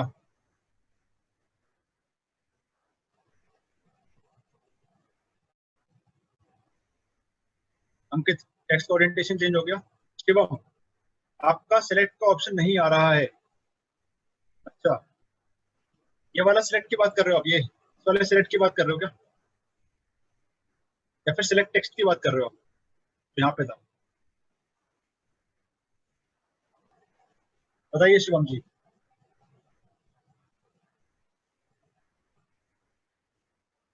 आप किस सिलेक्ट की बात कर रहे हो? सिलेक्ट टेक्स्ट की बात कर रहे हो या सिलेक्ट ऑप्शन की बात कर रहे हो? ये ऊपर है आपका स्क्रीन पे,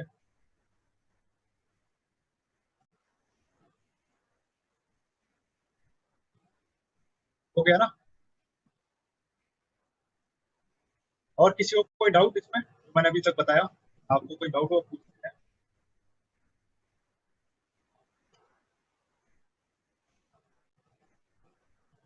बताइए। या फिर आगे बढ़े हम?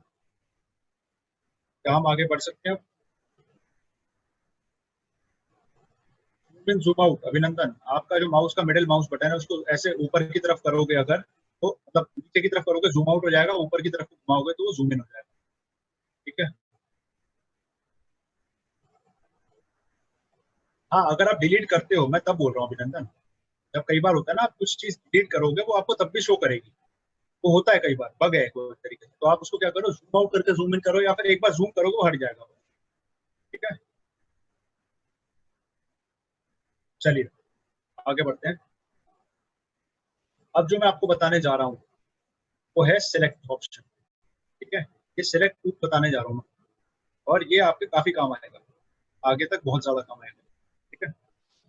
अब बात सारी की सारी इसमें ये है, जैसा आप इसका देख रहे हो नाम, नाम क्या है इस ऑप्शन का? सिलेक्ट। सेलेक्ट मेन्यू है, इसके अंदर जो भी ऑप्शन होने वाले हैं वो ऑब्वियसली सिलेक्शन से रिलेटेड ही होने वाले हैं, ठीक है? लेकिन हमारे सारे काम के नहीं, सारे हम आपको बताता हूँ कौन कौन से काम के हैं, आप उसके हिसाब से मतलब मैं आपको दिखाता हूँ एक एक करके कौन कौन से काम है। तो आप सबसे पहले आओगे यहाँ पे सिलेक्ट में, यहाँ देखोगे आपके पास node cursor, beam cursor, physical member cursor, plate cursor, surface cursor, इनमें से हमारे पास अभी तक नोट्स और बीम सी, और ये सारे के सारे आपके यहाँ पे अवेलेबल भी है। सारे के सारे आपके वही है, यहाँ पे लिखे हुए हैं अलग अलग तरीके का।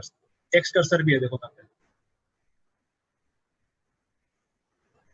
टेक्स्ट कर्सर भी है आपका यहाँ। ठीक है, तो ये सारे के सारे जो कर्सर हैं वो आपके पास यहाँ भी है। क्या आपका तभी आता है जैसे नोट्स आपको सिलेक्ट करने तो नोट कर्सर, ये सब बता चुका हूँ। बीम सेलेक्ट करनी तो बीम कर्सर, सारी बीम। जो पहला ढंग का ऑप्शन, मतलब जो पहला अलग ऑप्शन हमारे पास यहाँ आता है जो हमारे काम आ सकता है, वह सिलेक्शन मोड। सिलेक्शन मोड क्या रहेगा आपका? जब आप यहाँ पे जाओगे, ये बाकी के आपको जानने की जरूरत नहीं है, जब देखो प्लेट, सरफेस और सॉलिड्स हम बाद में बनाएंगे तो आप बाद में जानोगे। ये ज्योमेट्री और फिल्टर सिलेक्शन कर्सर आपके काम का नहीं, इंपोर्ट एडिट, सपोर्ट एडिट, ये आपके बिल्कुल काम नहीं। ठीक है, तो काम के ऑप्शन है मैं वो आपको, तो आप सिलेक्शन पे जाओगे तो आप यहाँ देखोगे कि आपके पास ड्रैग बॉक्स, ड्रैग लाइन और रीजन, तीन तरीके के सिलेक्शन के मेथड। आप ड्रैग बॉक्स पे क्लिक करोगे, वैसे ड्रैग बॉक्स वाला डिफॉल्ट बाय डिफॉल्ट चलता ही है। ठीक है, तो आपको कुछ नहीं करना होता, माउस को क्लिक करके ड्रैग करोगे तो एक बॉक्स बनेगा। ठीक है, माउस को क्लिक करके ड्रैग करोगे तो एक बॉक्स बनेगा, और जितनी चीजें उस ड्रैग करे हुए उसके अंदर आ जाएंगी, बॉक्स के अंदर आ जाएंगी, वो सिलेक्ट हो जाएगी। ठीक है, लेकिन ये 100% सही नहीं होगा।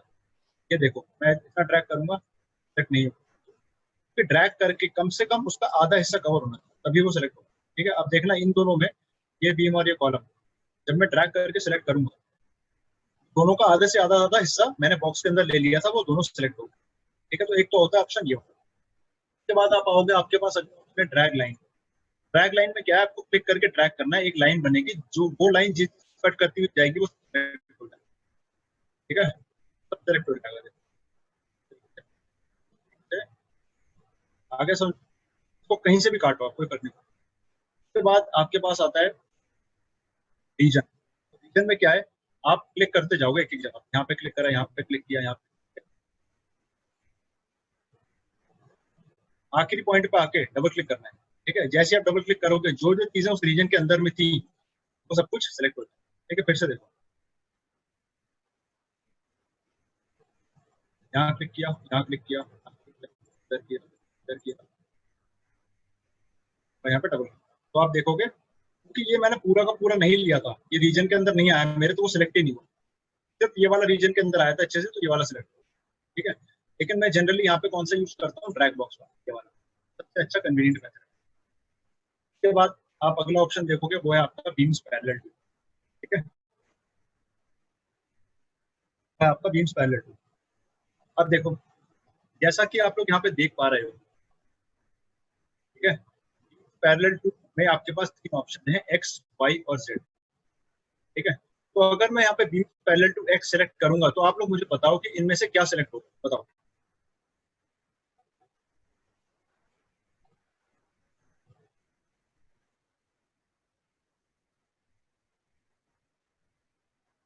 नहीं उज्जवल, एट अ टाइम या तो सिर्फ नोड होगा या फिर बीम होगा, एक साथ नहीं होगा, बताइए।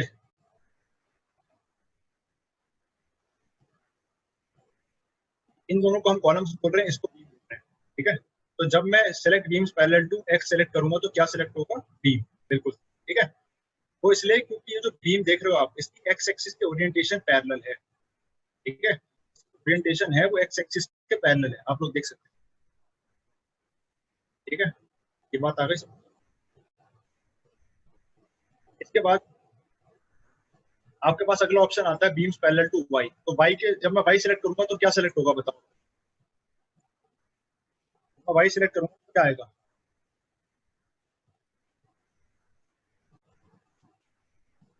कॉलम, ठीक है। ये जो दोनों के दोनों कॉलम्स हैं, ये मेरे वाई एक्सिस के पैरेलल है, ठीक है। तो आप जाके देख लो, select beams parallel to Y करके देखो तो। ये सिलेक्शन का मेथड है, ये आपको तब काम आता है बहुत ज्यादा जब आपके पास मल्टी स्टोरीड फ्रेम्स हो, ठीक है। एक सिंगल स्टेप से क्या होगा, आप सारे के सारे बीम्स या फिर सारे के सारे कॉलम्स सिलेक्ट कर पाओगे। ये वाला ऑप्शन हम बहुत ज्यादा यूज भी करेंगे, ठीक है, कंपेयर टू अदर ऑप्शन, बहुत ज्यादा यूज भी करने वाले। के बाद आपके पास अब देखो तीसरा वाला जो है यहाँ पे जेड, वो भी काम ही नहीं करेगा, क्यों, क्योंकि कोई भी बीम या कॉलम जेड के पैरेलल नहीं है, ठीक है। वैसे जेड के पैरेलल भी जो होगा वो बीम से कहलाएंगे, ठीक है, लेकिन अभी कुछ भी पैरेलल नहीं है जेड के, इसलिए वो नहीं आएगा। तो अगला ऑप्शन आता है प्लेट्स पैरेलल। अब प्लेट या वो या तो मिनिमम थ्री नोडेड, मतलब उसकी या तो तीन साइड होंगी होंगी या फिर मैक्सिमम चार साइड, ठीक है। जब भी आप उसको सिलेक्ट करोगे प्लेनर सिलेक्शन होगा, प्लेनर मतलब प्लेन में सिलेक्शन होगा। आप देख रहे हो यहाँ पे plates parallel, plates parallel to वाले ऑप्शन में आपको क्या दे रखा है, यहाँ पे आपको प्लेन्स दे रखे हैं। जब आपको प्लेट सेलेक्ट करनी है, ठीक है, तो जब आप प्लेट सेलेक्ट करोगे, या तो एक्स वाई प्लेन में लेटी हुई होगी, या फिर वाई जेड में ओरिएंटेड होगी, या फिर एक्स जेड में ओरिएंटेड होगी, ठीक है, समझ गए। अभी हम लोग ये नहीं कर रहे क्योंकि हमारे पास प्लेट्स है नहीं, तो जब बनाएंगे तब देखेंगे। उसके बाद ऑप्शन आता है बाई रेंज। अब ये देखो, आप लोग मुझे बताओ, यहाँ पे बाई रेंज में अगर मैं एक्स वाई प्लेन के हिसाब से रेंज दूंगा, ठीक है, समझ के देखो, एक्स वाई प्लेन कौन सा, ये वाला, ठीक है।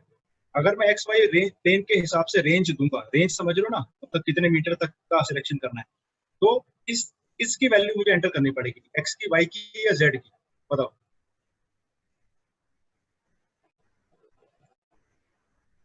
बताइए,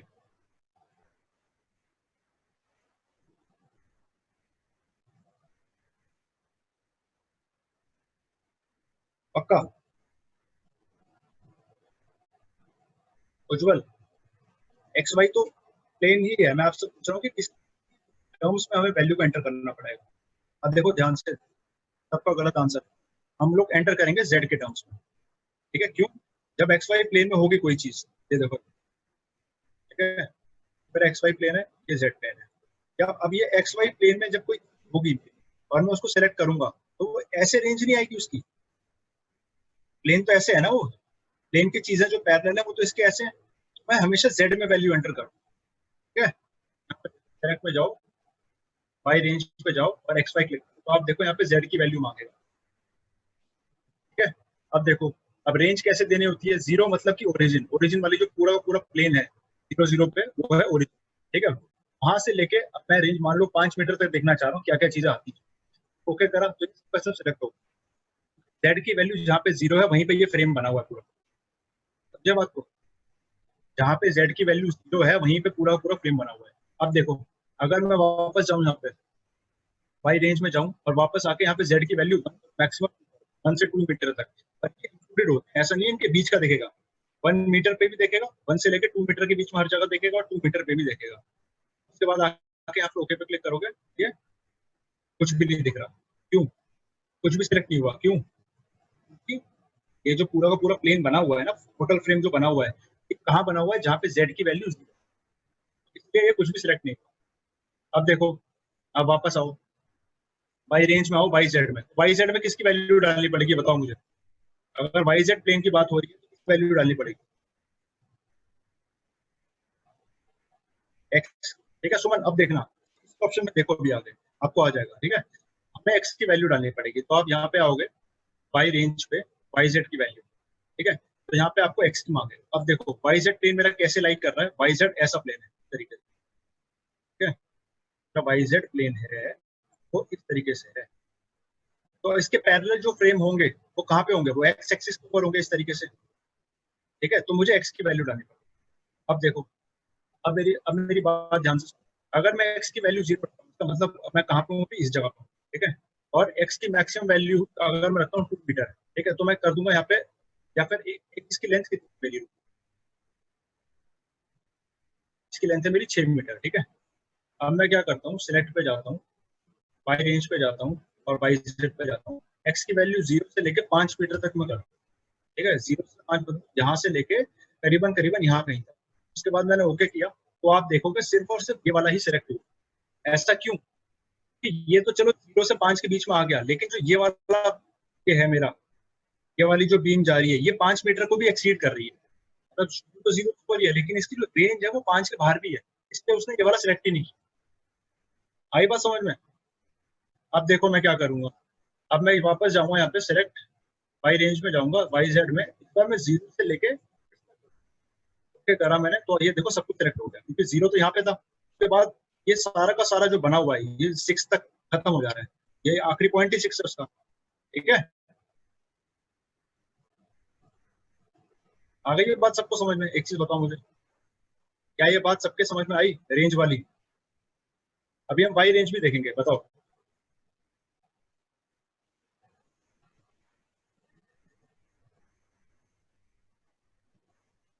ठीक है, देखो आगे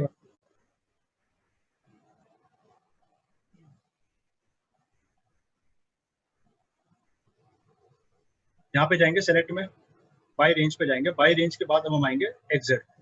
एक्जेड में हमको वैल्यू डालनी पड़ेगी वाई की, तो आप खुद ही देख सकते हो एक्जेड जो है मेरा, तो ये वाला प्लेन है, नीचे जो लेटा हुआ प्लेन।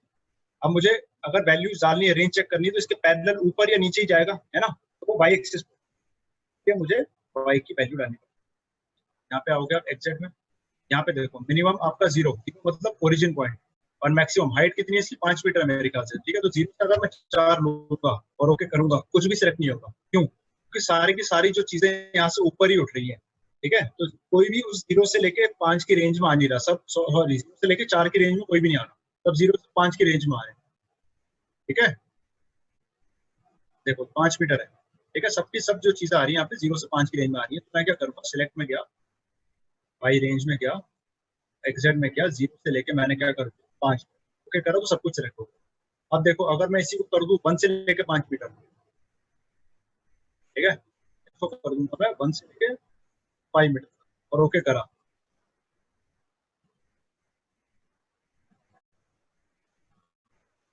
1 से 5 और ओके, तो आप देखोगे सिर्फ ये वाला ही सिलेक्ट होगा, जो पूरी की पूरी एंटिटी है ये उस रेंज के अंदर आ रही है। बाकी जो ये दोनों के दोनों थे, ये 1 से नीचे भी इसकी रेंज है 0, तो मैंने डाला ही नहीं, तो वो सिलेक्ट ही नहीं। क्या ये बात सबको समझ में आ गई? रेंज से बाहर वैल्यू डालोगे आप, तब वो सिलेक्ट ही नहीं होगा शिवम। अगर कोई चीज है रेंज के बाहर है, वो सिलेक्ट ही नहीं होगी। ठीक है, नहीं अभिनंदन, ऐसा नहीं है। जो पैरेलल नहीं भी होगा इस रेंज वाले फॉर्मूले से, वो भी सिलेक्ट हो जाएगा। ठीक है, पैरेलल का यहाँ से कोई लेना देना ही नहीं है, पैरेलल वाला ऑप्शन दो, पहले वाला टीम्स पैरेलल टू वाला। ठीक है, आ गया सबको समझ में?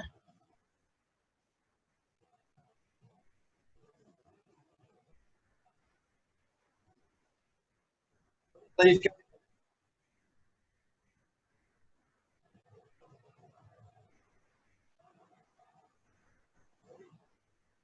आपकी क्या कठिनाई आ रही है?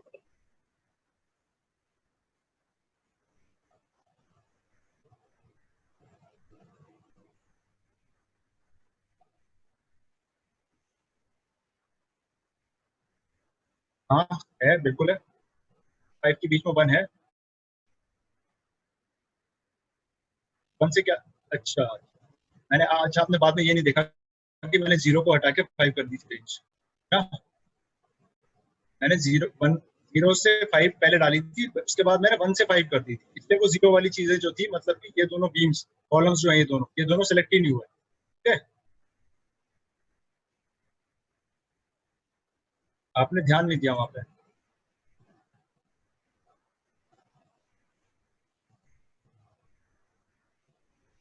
चलो आगे बढ़ते हैं। इसके बाद आपके पास ऑप्शन आता है बाई ग्रुप नेम। ठीक है, तो जो आप ग्रुप बनाते हैं उस हिसाब से भी आप सिलेक्शन कर सकते हैं। आप आके यहाँ पे क्लिक करेंगे, आपके पास ये डायलॉग बॉक्स खुल के आएगा। मैंने एक ग्रुप बनाया था कॉलम्स का, मैं क्लिक करूंगा, मेरे कॉलम सेलेक्ट हो जाएंगे, आप क्लोज कर दो, आपका सिलेक्ट। ठीक है, इतना सिंपल। ग्रुप बनाना है आपको, थोड़ा सा आपको। ठीक है, उसके बाद आप आओगे यहाँ पे। यहाँ पे आपके पास ऑप्शन आता है एंटिटी एट नोड। अब देखो इसका ध्यान से नाम पढ़ो, इसका नाम क्या है? एंटिटी। एंटिटी मतलब क्या होता है? कोई भी ऑब्जेक्ट। ठीक है, एट नोड।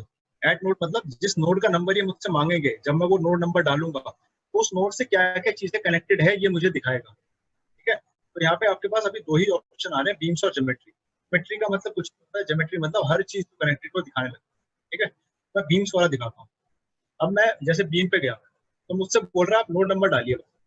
तो मान लो मेरे को ये पता है ये नोड नंबर 3 है ये वाला जो। ठीक है, मैं नोड नंबर 3 से क्या क्या कनेक्टेड है वो देखना चाहता हूँ। मैंने ये क्लिक किया, बस सिलेक्ट किया, तो उसने मुझे बताया कि नोड नंबर 3 से आपकी ये वाली बीम और ये वाली बीम दोनों के दोनों कनेक्टेड है। ठीक है, इस तरीके से वाला ऑप्शन दिया जाता है। क्या आप सभी को समझ में आया ये वाला ऑप्शन? बताइए।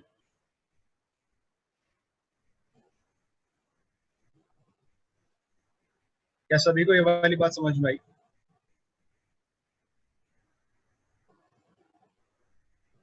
क्या बहुत ही।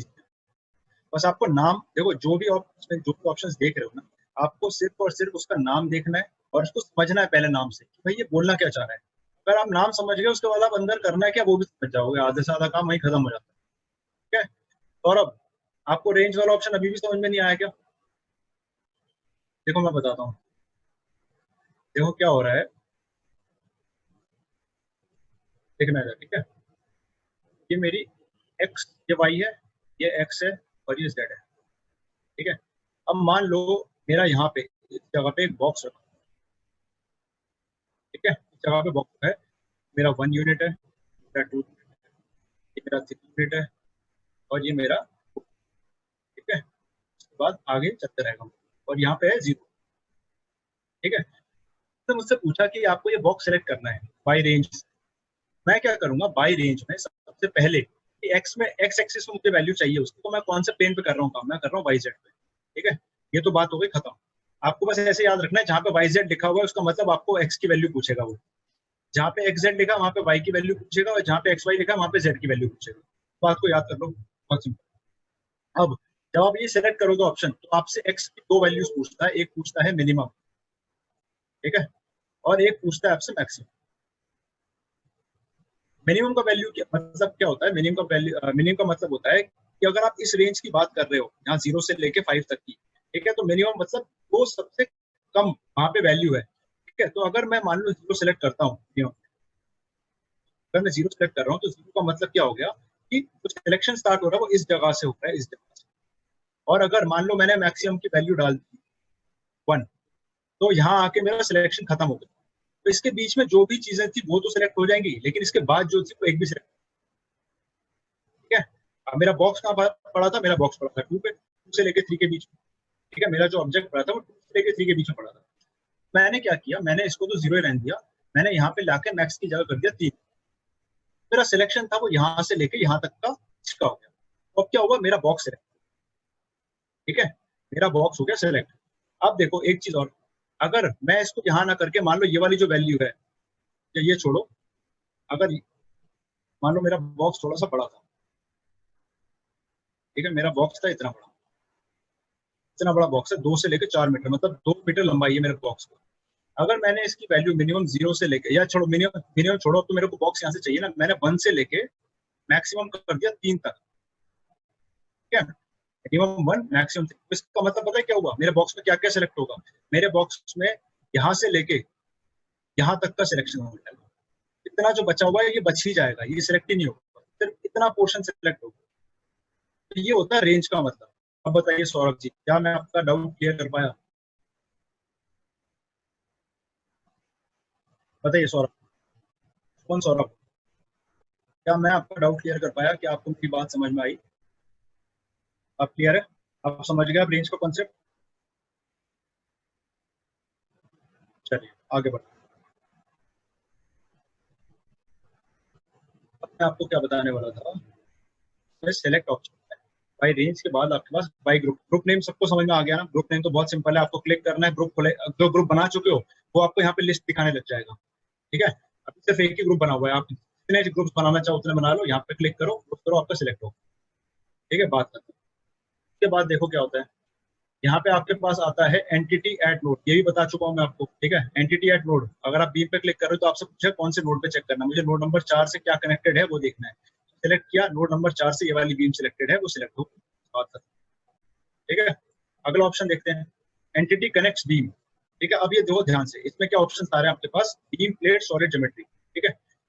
मेरे पास अभी बीम सी है, तो एक बीम का नंबर मुझसे पूछेगा और मुझे बताएगा कि उस बीम से कौन कौन सी बीम्स कनेक्टेड है, ठीक है। मैं क्या करता हूँ, सिलेक्ट पे गया, एंटिटी कनेक्ट बीम ऑप्शन पे बीम सिलेक्ट किया मैंने, और यहाँ पे बीम में मैंने डाला बीम नंबर 2। बीम नंबर 2 कौन सी, ये वाली मैंने सिलेक्ट किया, तो मुझे बताएगा कि बीम नंबर 2 तो आपकी ये रही, और उसके आसपास की जो चीजें हैं वो भी, ठीक है, वो सिलेक्ट हो जाए। ये होता है एंटिटी कनेक्ट बीम वाला। फिर सेम आपके यही होते हैं, same option, entity connect plate, entity connect solid, लेकिन अभी हमने बनाए नहीं है, तो ये अभी आप एक्टिवेटेड ही नहीं है, एक्टिवेटेड तब होंगे जब आप इनको बना दें। उसके बाद आपके पास ऑप्शन आता है बाई ऑल, ठीक है। बाई ऑल बहुत ही सिंपल ऑप्शन है, वो पर्टिकुलर चीज सारी की सारी सेलेक्ट हो, ऑल नोट करोगे सारे के सारे नोट सेलेक्ट हो, ठीक है। बाद आप करोगे ऑल बीम्स, आपकी सारी की सारी बीम्स सेलेक्ट हो, ठीक है। उसके बाद आप करोगे ऑल प्लेट्स, प्लेट्स तो है नहीं यहाँ पे, ठीक है, ये नहीं।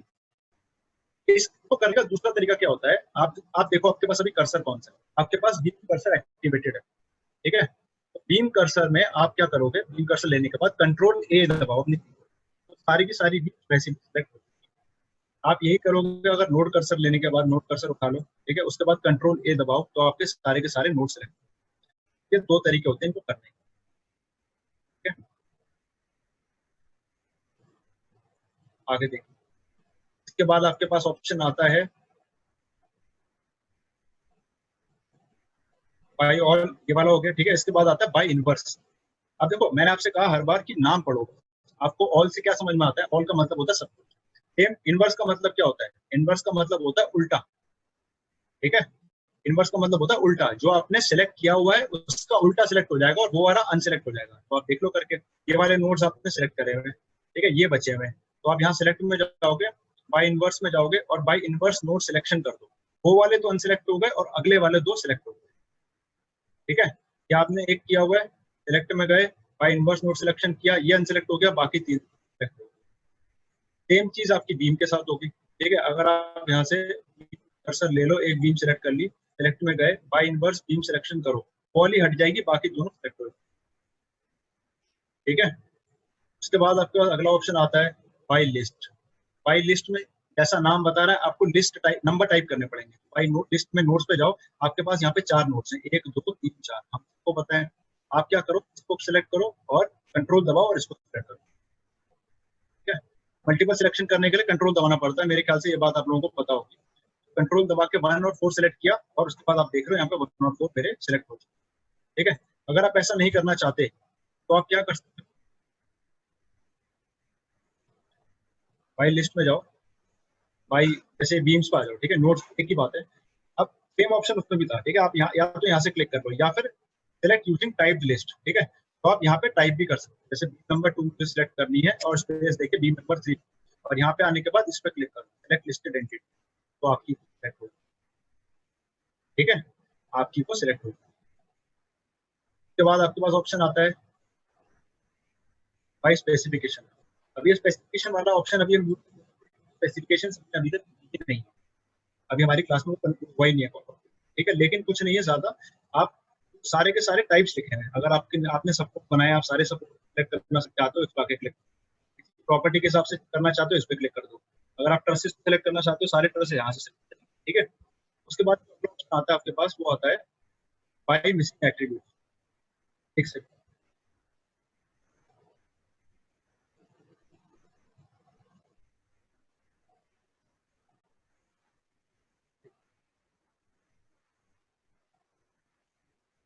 बाद आपके पास जो अगला ऑप्शन आता है वो आता है बाय मिसिंग एट्रीब्यूट। ठीक है, यहाँ ये वाला ऑप्शन काम आ सकता है फ्यूचर में, क्योंकि क्या होता है जब आप कई बार अपनी फाइल मतलब प्रोजेक्ट पे काम कर रहे हो, आप लोग कई बार गलती से ना उसको किसी भी, जैसे स्कीम की बात करूँ, आपने इन दोनों कॉलम्स को तो उनकी प्रॉपर्टी असाइन कर दी, आपने उसको साइज दे दिया पूरा पूरा, लेकिन बीम को करना भूल, ठीक है, अब आप बीम को करना भूल गए, आपने पूरा नोट्स लगा दिया, आपने पूरा एनालिसिस कर दिया, तो वो आपको फाइल में रिजल्ट दिखाएगा ही नहीं, वो बोलेगा आपकी बीम में एरर है, आपके फाइल में एरर है। ठीक है, फिर आप एरर खोलोगे तो वो दिखाएगा कि आपकी modulus of elasticity missing. Modulus of elasticity कब मिसिंग होती है? जब आप किसी भी पर्टिकुलर मेंबर को प्रॉपर्टी असाइन नहीं, ठीक है, तो आपको ये चीजें पता लगेंगी धीरे धीरे, जब अलग अलग तरीकों के एरर आएंगे और आप देखना शुरू करोगे कि यार ये एरर क्यों आ रहा है। ठीक है, पहले तो बहुत एरर आएंगे, या आंख बंद करके आप विश्वास करके चलोगे एरर बहुत आएंगे, फिर आप धीरे धीरे जानोगे कि एक पर्टिकुलर एरर को सॉल्व कैसे किया जाता है। ठीक है, अगर इस तरीके का आ रहा है एरर तो क्यों हो रहा है, ऐसा एरर क्यों आ रहा है, तो ये सारी चीजें आपको धीरे धीरे पता लगेगी, आप उनको सॉल्व कैसे करते हैं वो। तो ये एक एरर ऐसा आएगा कि आपको बोलेगा कि आपका इलास्टिसिटी मिसिंग, तो यहाँ से आप आओगे, आप पहले तो क्योंकि आपके बहुत बड़ा फ्रेम होगा 10 फ्लोर में, आप कहाँ ढूंढोगे कि कौन सी पर्टिकुलर बीम और कॉलम में वो मेरा प्रॉपर्टी मिसिंग है, तो आप सिलेक्ट में जाओगे। सिलेक्ट में जाने के बाद आप यहाँ पे जाओगे मिसिंग एट्रीब्यूट, और इनमें से जो भी प्रॉपर्टी मिसिंग बता रहा होगा आप उसको सिलेक्ट करो। ठीक है, अभी देखो मैं जैसे करता हूँ मिसिंग प्रॉपर्टी, तो तीनों की तीनों सिलेक्ट हो, क्योंकि अभी किसी को भी कोई प्रॉपर्टी असाइन हुई नहीं है, बात ये। ठीक है, ये ऐसे हो। उसके बाद आपके पास ऑप्शन आता है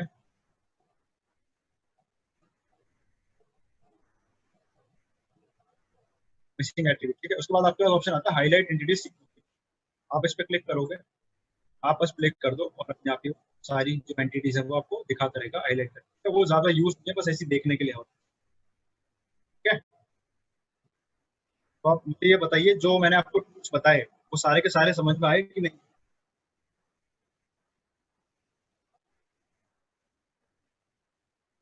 बताइए।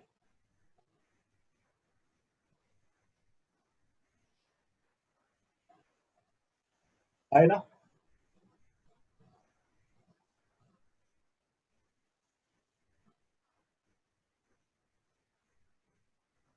बढ़िया। अब इनको प्रैक्टिस भी करिएगा, ठीक है, तो अगर आप प्रैक्टिस नहीं करते आप भूल जाएंगे, प्रैक्टिस करना बहुत जरूरी है। इसके अलावा यहाँ पे एक ऑप्शन होता है रेंडर्ड व्यू, मैंने आपको उस दिन बताया था कि अभी आपको यहाँ पे कुछ दिखेगा नहीं, आपको ये वैसा का वैसा ही दिखेगा, क्योंकि अभी तक कोई प्रॉपर्टीज असाइन नहीं करी है। ठीक है, तो ये हम देखेंगे जब प्रॉपर्टीज असाइन करेंगे, वो यहाँ से मिलता है। रेंडर्ड व्यू होता है, कोई रियलिस्टिक व्यू प्रोवाइड करता है कि आपकी बीम्स कॉलम्स कैसे दिख रहे हैं, पूरा स्ट्रक्चर कैसा दिख रहा है 3D में। ठीक है, अच्छा, एक मिनट।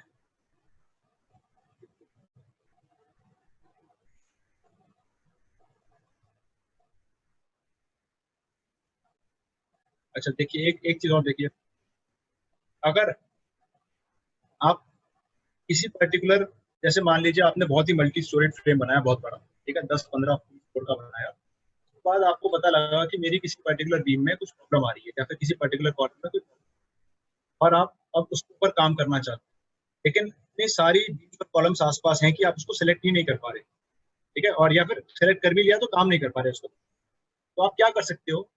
सेलेक्ट करा, ठीक है, जैसे ये बीम है, उसको सेलेक्ट करा मैंने, अब मैं चाहता हूँ कि मैं अपने पेज के ऊपर सिर्फ यही बीम देखूं, बाकी जो चीजें हैं वो मुझे दिखाई ना दे, तो मैं इसको सिलेक्ट करने के बाद यहाँ व्यू में जाऊंगा, और व्यू के अंदर एक ऑप्शन होता है मेरे पास सिलेक्टेड ऑब्जेक्ट, ध्यान से सिलेक्ट करने के बाद इसको सिलेक्ट कर लो, उसके बाद व्यू में जाओ और यहाँ पे ऑप्शन होगा व्यू सिलेक्टेड ऑब्जेक्ट।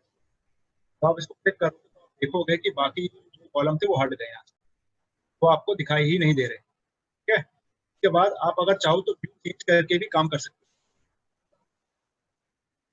तो आपको सिर्फ और सिर्फ वही दिखेगा। ठीक है, आप इसको अनसेलेक्ट भी करोगे तब भी वही दिखेगा। लेकिन अब बात आती है कि मैं जो पुरानी मेरा पूरा व्यू था, जो पूरा स्ट्रक्चर था, वो वापस कैसे लाऊं मैं? तो हो गया, इस पर मैं काम भी कर लूंगा आपसे बाद। लेकिन अब मैं जो पुराना स्ट्रक्चर है वो वापस कैसे लाऊं? तो यहाँ पे व्यू में एक ऑप्शन होता है, उसका नाम होता है होल। या तो आप ये सिलेक्ट कर सकते हो, या फिर यहाँ पे आके ये होल स्ट्रक्चर वाला ऑप्शन है, डिस्प्ले होल स्ट्रक्चर, इसको सिलेक्ट कर सकते हो। तो आप इस पर क्लिक करोगे तो आपको पूरा दिखने लग जाएगा। क्या ये बात समझ में आई सभी को?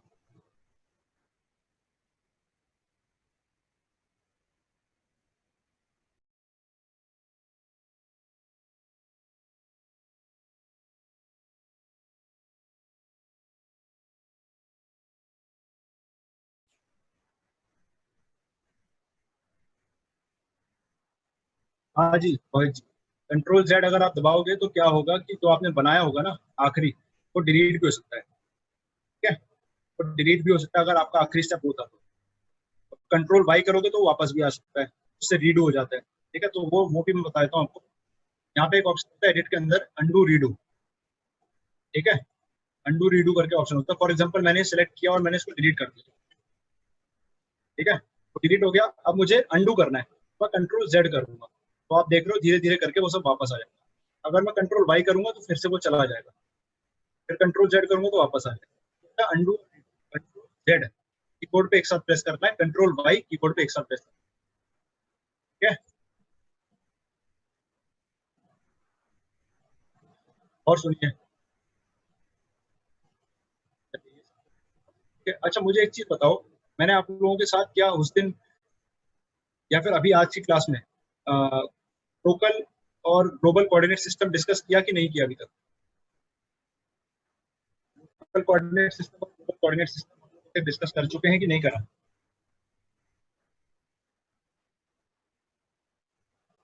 तो बस नाम बताया था मैंने आपको। उससे पहले आप लोग अपने दिमाग के दरवाजे बिल्कुल अच्छे से, थोड़ा सा अलग सा टॉपिक है।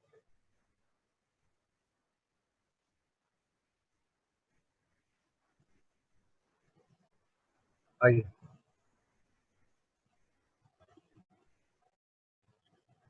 देखिए क्या होता है। मैंने आपको बताया है कि जो मेरी एक्सिस सिस्टम बनी हुई है इसके अंदर पहले से। ठीक है, देखिए इसको हम लोग क्या बोलते हैं, इसको बोलते हैं हम ग्लोबल एक्सिस कोऑर्डिनेट सिस्टम। ध्यान से सुनना, कोई कमेंट नहीं करेगा, कोई कुछ नहीं। सब लोग अपने अपने अभी माउस और कीबोर्ड को कोई नहीं छूटेगा, सब बैठ के बस सुनेंगे। ठीक है, अब सुनना ध्यान से। और एक चीज और मैं बता दूं, हो सकता है कई लोगों को ज्यादा समझ में आए, कई लोगों को कम समझ में आए। ठीक है, कोई पैनिक नहीं करेगा कि ये चीज है ही थोड़ी ऐसी। ठीक है, इसका जो असली एप्लीकेशन आएगा वो तब आएगा जब हम कोर्स एंड डेफिनेशन लगाएंगे, कोर्स एंड कॉम्बिनेशन लगाएंगे। ठीक है, जब हम लोडिंग लगाएंगे तब आपका इसका वो आएगा, एप्लीकेशन आएगा। ठीक है, तो अभी सिर्फ कॉन्सेप्ट के तौर पे समझ लीजिए, जितना समझ में आ रहा है उतना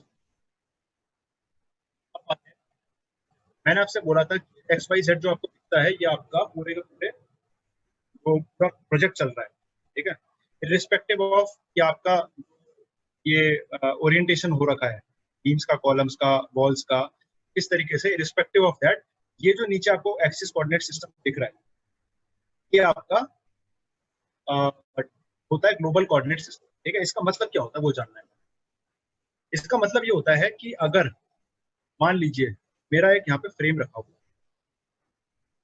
ठीक है, और उस पर लोड आया कुछ इस तरीके से। ठीक है, और इसको हम बोलते हैं एक्स डायरेक्शन। एक्स का मतलब क्या होता है, एक्स एक्सिस तो है ही है। जी का मतलब होता है ग्लोबल।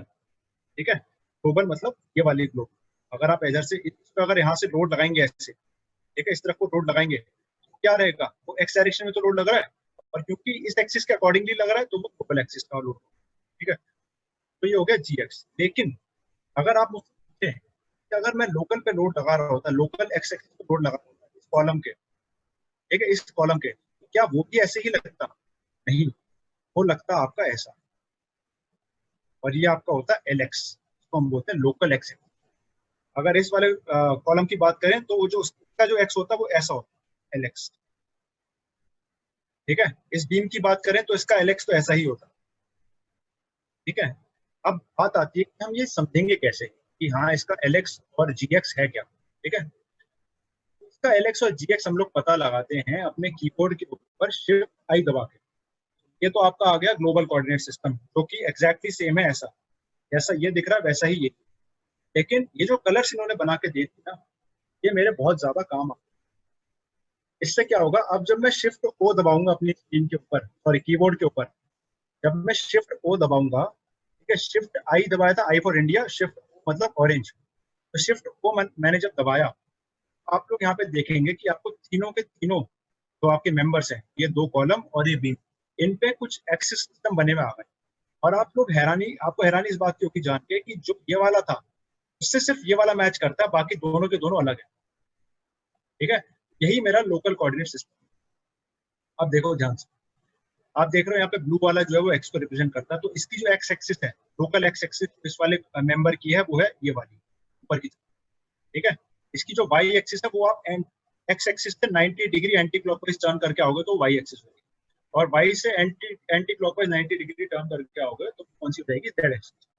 अब आओ उस यहाँ पे बिल्कुल इसी तरह है जैसा यहाँ पे है। ठीक है, एक्स एक्सिस वही है, वाई ऊपर है और जेड अंदर और बाहर है। ठीक है, तो एक बात तो क्लियर हो गई, जो जो मेंबर्स मेरे इस डायरेक्शन में ओरिएंटेड होंगे वो एग्जैक्टली यही लोकल और एक्सिस कोऑर्डिनेट सिस्टम होगी, वो इनकी ग्लोबल है। ठीक है, अब इस वाले पे आओ, यहाँ पे क्या हो रहा है, इसमें इसका लोकल एक्स है वो इस तरफ को है। ठीक है, लोकल वाई एंटी क्लॉकवाइज 90 जाओगे, ये वाला लोकल वाई है, और उससे एंटी क्लॉकवाइज 90 आओगे तो फिर आपका ये लोकल जेड है।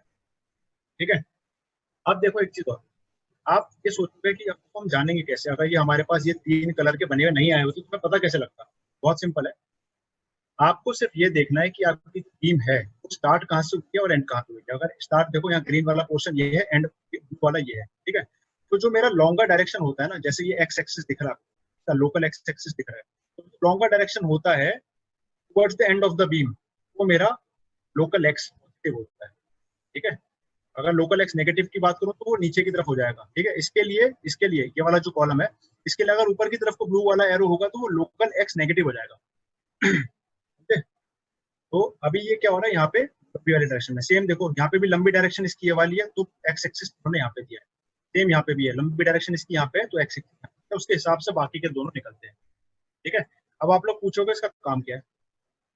इसका काम आएगा जहां पे आपको लोड्स लगाने होंगे एक ऐसी डायरेक्शन के अंदर, जो कि डायरेक्शन आपकी डिफाइंड ही नहीं होगी कि कौन से प्लेन में या कौन सी एक्सिस में। बताओ कौन सा केस हो सकता है ऐसा। यहाँ पे जो सीधी सीधी चीजें बना रहे हैं हम लोग, जो कि एक एक एक्सिस में ओरिएंटेड है। ठीक है, आप लोग देख रहे हो, ये जो कॉलम है और ये जो बीम है, ये जो कॉलम है, ये एक पर्टिकुलर डायरेक्शन में ओरिएंटेड है, ये वाई एक्सिस में ओरिएंटेड है, ये वाला वाई में ओरिएंटेड है, ये एक्स में ओरिएंटेड है। ठीक है, तो जब हम लोग सर्कुलर को बनाएंगे ना कोई भी चीज, फॉर एग्जाम्पल ये देखो,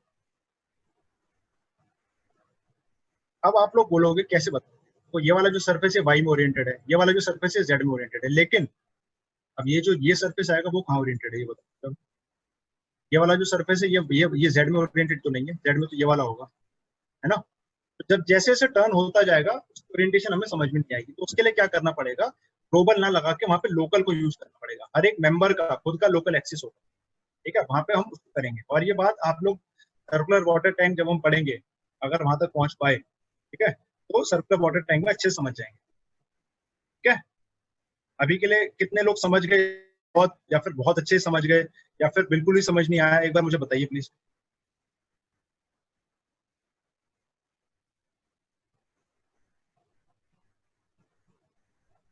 हाँ, दोनों कर सकते सौरभ।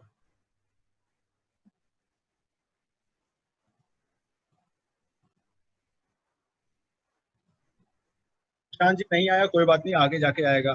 और किसको समझ में आया किसको नहीं आया बताइए। हाँ, अगर आपको ये बंद करने हैं, तो आप दोबारा से ये कर सकते हैं। ठीक है,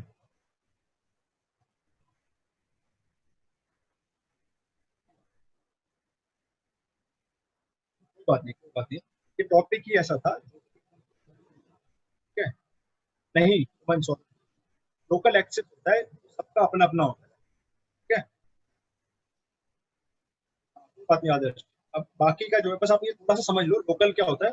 मैं आपको फिर से छोटे से प्रेजेंटेशन है वो हर एक कंपोनेंट का, कंपोनेंट होता है ना एक ये मान लो, ये मान लो ये पूरा पूरा स्ट्रक्चर है। ठीक है, इसके कंपोनेंट्स क्या है, कॉलम, ये बीम और ये कॉलम। ठीक है, तो पूरे स्ट्रक्चर की हम जब बात करते हैं तो ग्लोबल एक्सिस की बात करते हैं, और जब हम एक पर्टिकुलर कंपोनेंट की बात करते हैं ना तो हम बात करते हैं लोकल एक्सिस।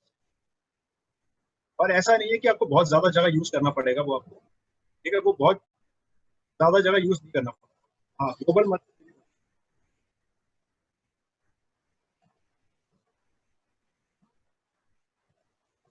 ग्लोबल आपका यूनिवर्सल होता है। हाँ, ग्लोबल हमेशा फिक्स है, लोकल वेरिएट करेगा।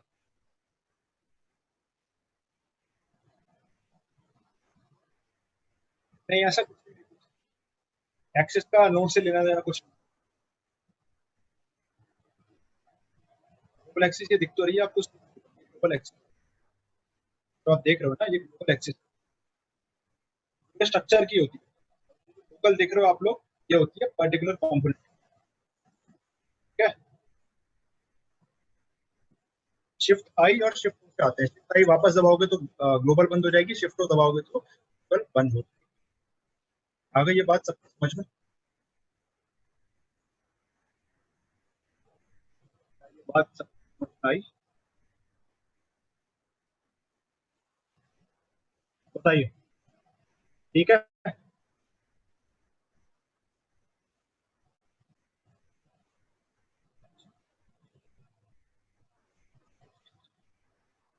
अब आप लोग बताइए कि सर शायद आपकी नेट का प्रॉब्लम है, चेक करें। आप लोग मुझे ये बताओ कि मुझे आप लोग ये बताओ इस बात को कि इसके आगे मतलब मैं कंटिन्यू करूं अभी ये क्लास, या फिर आप लोग यहाँ प्रैक्टिस करना चाहते हो? बताओ, या फिर मैं एक टॉपिक और बता दूं आप लोग?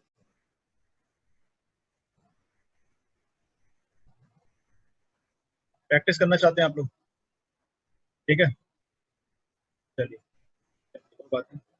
ठीक है,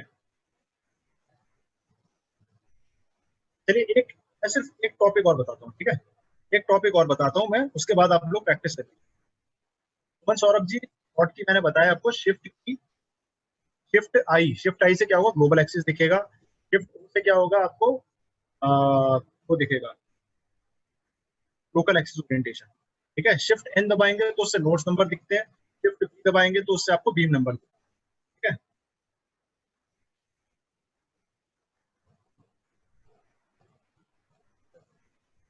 ठीक है, चलो कोई बात नहीं, आप लोग फिर प्रैक्टिस करो जितना मैंने आज बताया आपको। ठीक है, अगली बार मतलब कल की क्लास में जो हम स्टार्ट करेंगे वो करेंगे ट्रांसलेशनल रिपीट कमांड से। ठीक है, आप लोग ये याद दिला देना एक बार कि ट्रांसलेशन रिपीट कमांड से स्टार्ट करना है। ठीक है, ट्रांसलेशनल रिपीट कमांड से हमको स्टार्ट करना है, ये बता देना। ठीक है, एक चीज और दिखा देता हूँ मैं बस आप लोगों को, एक इसमें ना लेबल्स का एक वो होता है, बॉक्स होता है। आप लोग ये सोच रहे हो मुझे शॉर्टकट कहाँ से पता लग रहे हैं, मेरे को ऐसे कुछ याद नहीं थे पहले से। यहाँ पे एक ऑप्शन है सिंबल्स एंड लेबल्स, देखो, दिख रहा है? इस पर क्लिक करोगे आप तो यहाँ पे आपको ये सारे के सारे शॉर्टकट की पता लगेंगे। ठीक है, अब यहाँ पे क्या है, जैसे नोट नंबर्स देख रहे हो आप। ठीक है, ये नोट नंबर्स अगर आप चाहो उसको परमानेंटली ऑन भी कर सकते हो। तो यहाँ क्लिक किया मैंने और अप्लाई पे क्लिक किया तो आप देखोगे कि नोट नंबर्स परमानेंटली ऑन हो। अब ये रहेंगे हमेशा आपके साथ। अगर आप हटाना चाहते हो वापस से ऐसे क्लिक करके हटा सकते हो। ठीक है, सेम बीम नंबर के साथ है, बीम नंबर क्लिक करके अप्लाई किया तो आपके बीम नंबर परमानेंटली आपके साथ रहेंगे। अगर आप हटाना चाहते हो इसे हटा भी सकते हो। ठीक है, सेम चीज होती है सबके साथ। एक चीज और देख लो आगे आगे है, यहाँ पे ये देख रहे हो शो एक्सेस विंडो, ये जो आपकी एक्सेस सिस्टम है, आप इसको यहाँ से बंद और खोल सकते हो। आपने बंद किया, यहाँ से चली गई। ठीक है, लेकिन ऐसी कोई दिक्कत है नहीं, इसको यहाँ पे रहने दो ना, क्या जा रहा है। आपको हमेशा रेफरेंस के लिए रहेगी, तो आपने वापस क्लिक किया, अप्लाई किया, ये वापस आ गई। ठीक है, अब देखो यहाँ पे शो एक्सेस एट ओरिजिन, ये आपका वो है शिफ्ट, शिफ्ट आई। ठीक है, शिफ्ट आई है ये, देखो यहाँ पे आगे इसके लिखा भी हुआ है, शिफ्ट आई करके लिखा हुआ है, तो आपको यहाँ पे ये दिखाएगा। अगर इसको हटाना चाहते हो अप्लाई करो, हट जाएगा। ठीक है, ये देखो बीम ओरिएंटेशन का यहाँ पे लिखा हुआ है, अगर आपको बीम ओरिएंटेशन चेक करना है तो यहाँ पे आपको परमानेंटली दिखाएगा। अगर शिफ्ट दबाओगे तो सीधे वैसे ही आ जाएगा। ठीक है, वरना आप इसको ऑफ कर सकते अब देखो ये सारे जो शॉर्टकट लिखे मैंने इनके सामने ब्रैकेट में, ये सारे अकेले अकेले काम नहीं करेंगे। यहाँ पे नीचे एक छोटी सी बात लिखी है इन्होंने कि for quick access to the labels using keyboard hot keys press shift plus the letter shown in the brackets. तो शिफ्ट के साथ जो ये ब्रैकेट में लेटर लिखे हैं, आप इनको दबाओगे तो ये सारे शॉर्टकट ऑटोमेटिकली काम करने लग जाएंगे। मतलब उन्हीं से ऑन और ऑफ कर सकते हो। अगर आपको शॉर्टकट याद नहीं आ रहा तो आप यहाँ से ऑन और ऑफ कर सकते हो। ठीक है, ये आपको मिलेगा यहाँ पे सिंबल्स एंड लेबल्स ऑप्शन के अंदर। मेरे ख्याल से टू होता है।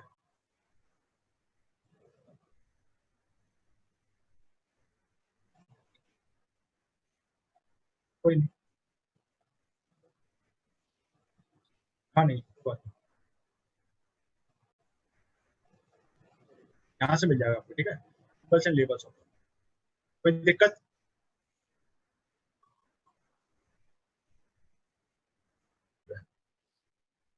ठीक है, जब आप ओके पे कर दिया आपने, तो आप यहाँ देख रहे हो आपका फोल्डर जो है, उसका फोल्डर वो बन चुका है। अब आप इसको एक तरीके से वैसे लेके चलो जैसे अभी आप 2 दिन पहले बेंटली का मतलब सॉफ्टवेयर डाउनलोड कर रहे थे। ठीक है, मैं आपको क्या बोल रहा था, जब डाउनलोड हो जा रहा है आप एक नया फोल्डर बनाओ, उसके अंदर वो ले जाके फाइल को डालो और वहां पे एक्सट्रैक्ट करो। ठीक है, या फिर आप ऐसे भी सोच सकते हो कि मान लीजिए आपने कोई मूवी डाउनलोड करी और आप उसको एक पर्टिकुलर फोल्डर के अंदर, जैसे कई लोगों का शौक होता है कि एकदम संभाल के चीजें रखनी। ठीक है, मतलब एक सारा का सारा एक तरफ क्लीन करके रखना डेटा। मान लो आपने एक डी ड्राइव बनाया, उसमें हॉलीवुड नाम का एक फोल्डर है जिसके अंदर आपने मूवीज, मतलब मूवीज नाम का फोल्डर है जिसमें आपने हॉलीवुड मूवीज के अंदर एक मूवी डालनी है। लेकिन आपने फोल्डर तो बना दिया लेकिन उसके अंदर अभी तक कुछ डाला नहीं है। ठीक है, आपने फोल्डर तो बना दिया लेकिन उसके अंदर कुछ डाला नहीं है, तो तब तक वो खाली पड़ा रहेगा। ठीक है, तो वही यहाँ पे हो रखा है। अभी आपने फोल्डर बना दिया है लेकिन आप यहाँ पे देख रहे हो लिखा हुआ है बीम अनअसाइंड।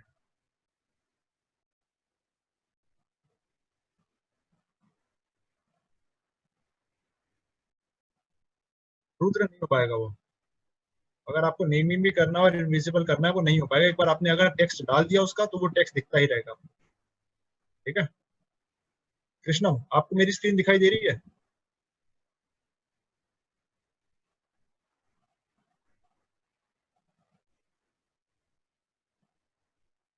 आप अपना नेट कनेक्शन चेक करो प्लीज कृष्णम जी। आपका शायद नेट कनेक्शन अच्छा नहीं आ रहा है, क्योंकि मेरे ख्याल से बाकियों को दिख रही है अभी सबको। क्या बाकी लोग स्क्रीन देख पा रहे हैं? मिली, अभिनंदन, सुमित, मोहम्मद मिनाज, कौशल। देखो देख लो, आप खुद ही देख लो, सबको दिख रही है तो आपके नेट की तरफ कोई प्रॉब्लम है। ठीक है, देखो कृष्ण सॉल्व करो उसको। चलिए, चलिए। ठीक है, आपको समझ में आ गया? कौशल जी आप पूछ रहे थे ना अभी, रुद्र सॉरी, रुद्र पूछ रहे थे कि नेमिंग भी करना है और प्राइवेट बीम का और वर्क करते टाइम इनविजिबल करना है, तो ऐसा नहीं हो सकता। ठीक है, आप अगर नेमिंग करोगे तो दिखेगा ही दिखेगा आपको वहाँ पे। बाकी हो सकता है कुछ ऑप्शन को राइट क्लिक करके आप उसको टर्न ऑफ कर सकते हैं शायद, देख लीजिए। बाकी नेटवर्क क्या कर सकता हूँ मैं इसमें, बताइए। नेटवर्क प्रॉब्लम हो रहा है तो आप वही है, नहीं कर सकते हो। या तो आपका नेट का वो खत्म हो गया होगा, नेट पैक खत्म हो गया होगा, या फिर आप ऐसी जगह पे बैठे हैं जहाँ पे सिग्नल की वैसी इशू रहता हो। थोड़ा सा आप बाहर की तरफ आ सके तो आ जाइए। बाहर मतलब घर के बाहर नहीं बोल रहा, मैं बोल रहा हूँ घर में एक ऐसी लोकेशन पे आ जाइए जहाँ पे थोड़ा सिग्नल अच्छे से कैच कर ले। ठीक है, ये आगे बढ़े। तो आप मुझसे पूछ रहे हैं ग्रुप का फंक्शन क्या होता है। ग्रुप का फंक्शन होता है, मैंने आपको जैसे बताया, अगर आप कभी कुछ सिलेक्ट करना चाह रहे होंगे, मान लीजिए आपने 10 फ्लोर की बिल्डिंग बनाई और आपको उसमें 9th फ्लोर सेलेक्ट किया, 8th फ्लोर सेलेक्ट करना।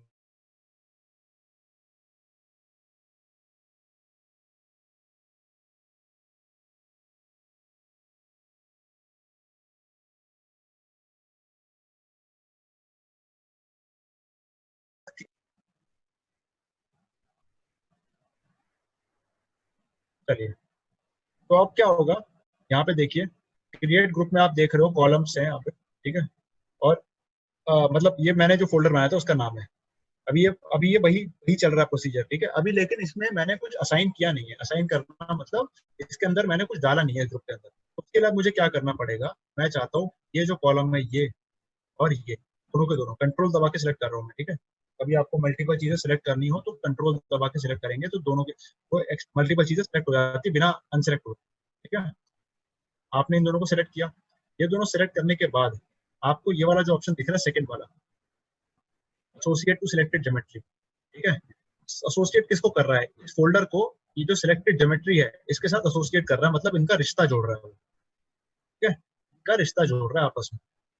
यहाँ पे ये हो रहा है, एसोसिएट करा जाएगा, ठीक है। ये करने के बाद आप क्लिक करोगे यहाँ एसोसिएट पर। जैसे आप एसोसिएट पे क्लिक करोगे, आप यहाँ देखोगे इसका स्टेटस जो है वो चेंज हो गया। अब इसके अंदर बीम्स जो है वो असाइंड है, पहले अनअसाइंड लिखा हुआ था, अब यहाँ बीम्स असाइंड है, ठीक है।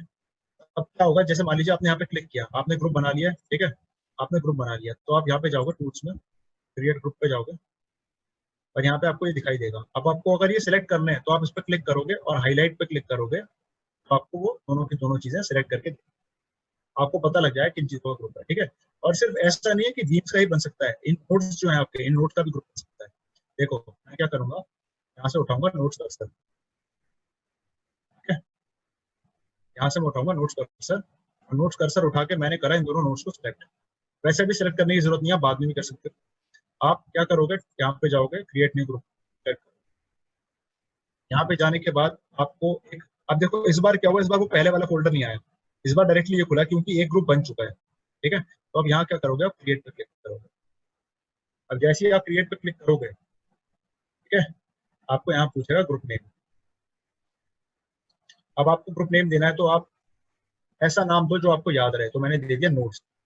अब वो मुझसे पूछ रहा है आपका इसका टाइप क्या है, अब क्योंकि मैं नोट्स का ग्रुप बना रहा हूँ तो इसका टाइप यहाँ पे बीम तो हो नहीं सकता, ज्योमेट्री हो नहीं सकता, फ्लोर हो नहीं सकता, इसका नाम नोड ही होगा।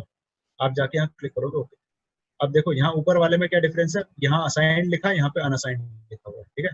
अब मैं क्या करूंगा, यहाँ पे इनको करूंगा सिलेक्ट, दोनों नोट्स को, इस नोट को और इस नोट को, ठीक है। मेरा कर्सर नोट कर्सर है अभी। और उसके बाद मैं क्या करूंगा, यहाँ पे आके क्लिक करूंगा, यहाँ पे देखो मेरा ये ग्रुप सेलेक्ट हो रखा है। उसके बाद एसोसिएट ज्योमेट्री, इस ग्रुप को इस ज्योमेट्री के साथ एसोसिएट करना मेरा वो है, ठीक? मैंने ये इन दोनों को किया और यहाँ पे जाके क्लिक किया एसोसिएट, तो मैंने एसोसिएट करा। अब देखो यहाँ पे इसका स्टेटस चेंज हो गया, यहाँ पे लिखा है नोड असाइन, ठीक है।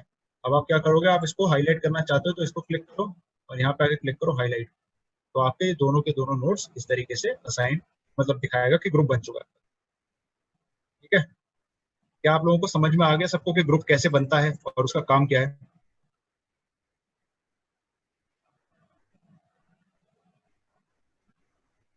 एक बार बताइए सबको, क्या आप सभी लोगों को समझ में आ गया कि ग्रुप कैसे बनता है और उसका काम क्या है? आ गया ना?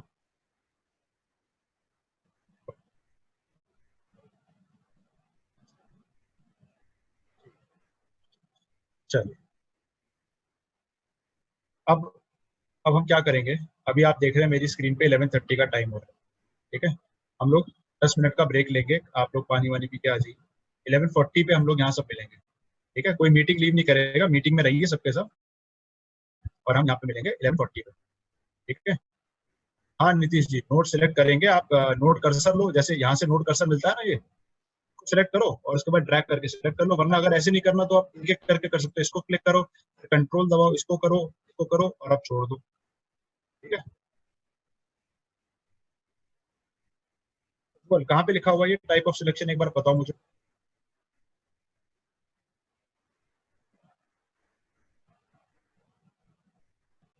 बताइए कहाँ पे लिखा हुआ है टाइप ऑफ सिलेक्शन।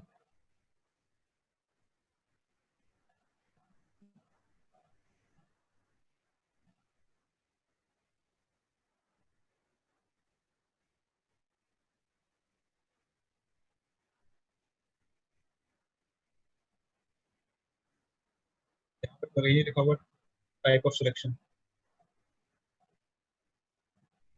अच्छा, जब आप क्रिएट करते हो नया, ठीक है। अच्छा देखो एक चीज और, अगर आप चाहो तो डिलीट भी कर सकते हो ग्रुप्स को, यहाँ पे क्लिक किया और उसके बाद डिलीट पे क्लिक कर दो, वो ग्रुप डिलीट हो जाएगा, ठीक है। अब देखो, आप मुझसे बोलना चाह रहे हो, जब मैं यहाँ पे क्लिक करता हूँ क्रिएट पे, यहाँ पे पूछता है वो टाइप, है ना। हाँ तो ये टाइप का मतलब हो गया कि आप जो जिस चीज का ग्रुप बना रहे हो क्या है, वो नोड है या फिर बीम है या फिर वो कोई नॉर्मल ज्योमेट्री है। ज्योमेट्री अगर कर दोगे तो आपको फिर मतलब एक तरीके से नाम सजेस्ट नहीं करना पड़ता, ज्योमेट्री के अंदर हर चीज आती है, ठीक है। और फ्लोर तो हमने यहाँ पे बनाया नहीं है। अच्छा, after associating selected geometry, don't have to do anything, you just have to close it down, right? आपका ग्रुप बन चुका है, आपका ग्रुप बन चुका है और कोई काम नहीं, ठीक है, अभी अभी एक ग्रुप में यहाँ पे बने रहने दे रहा हूँ, क्योंकि ये अभी एक ऑप्शन आएगा सिलेक्ट के अंदर जाके बाई ग्रुप नेम वाला, तो मैंने इसलिए ग्रुप बना के दिखाया है, मेन पर्पज ये है मेरा। ठीक है, मैं आपको दिखाऊंगा हमको क्या करना होता है, आप उसके बाद आप बंद कर देते। नहीं सौरभ, ठीक है।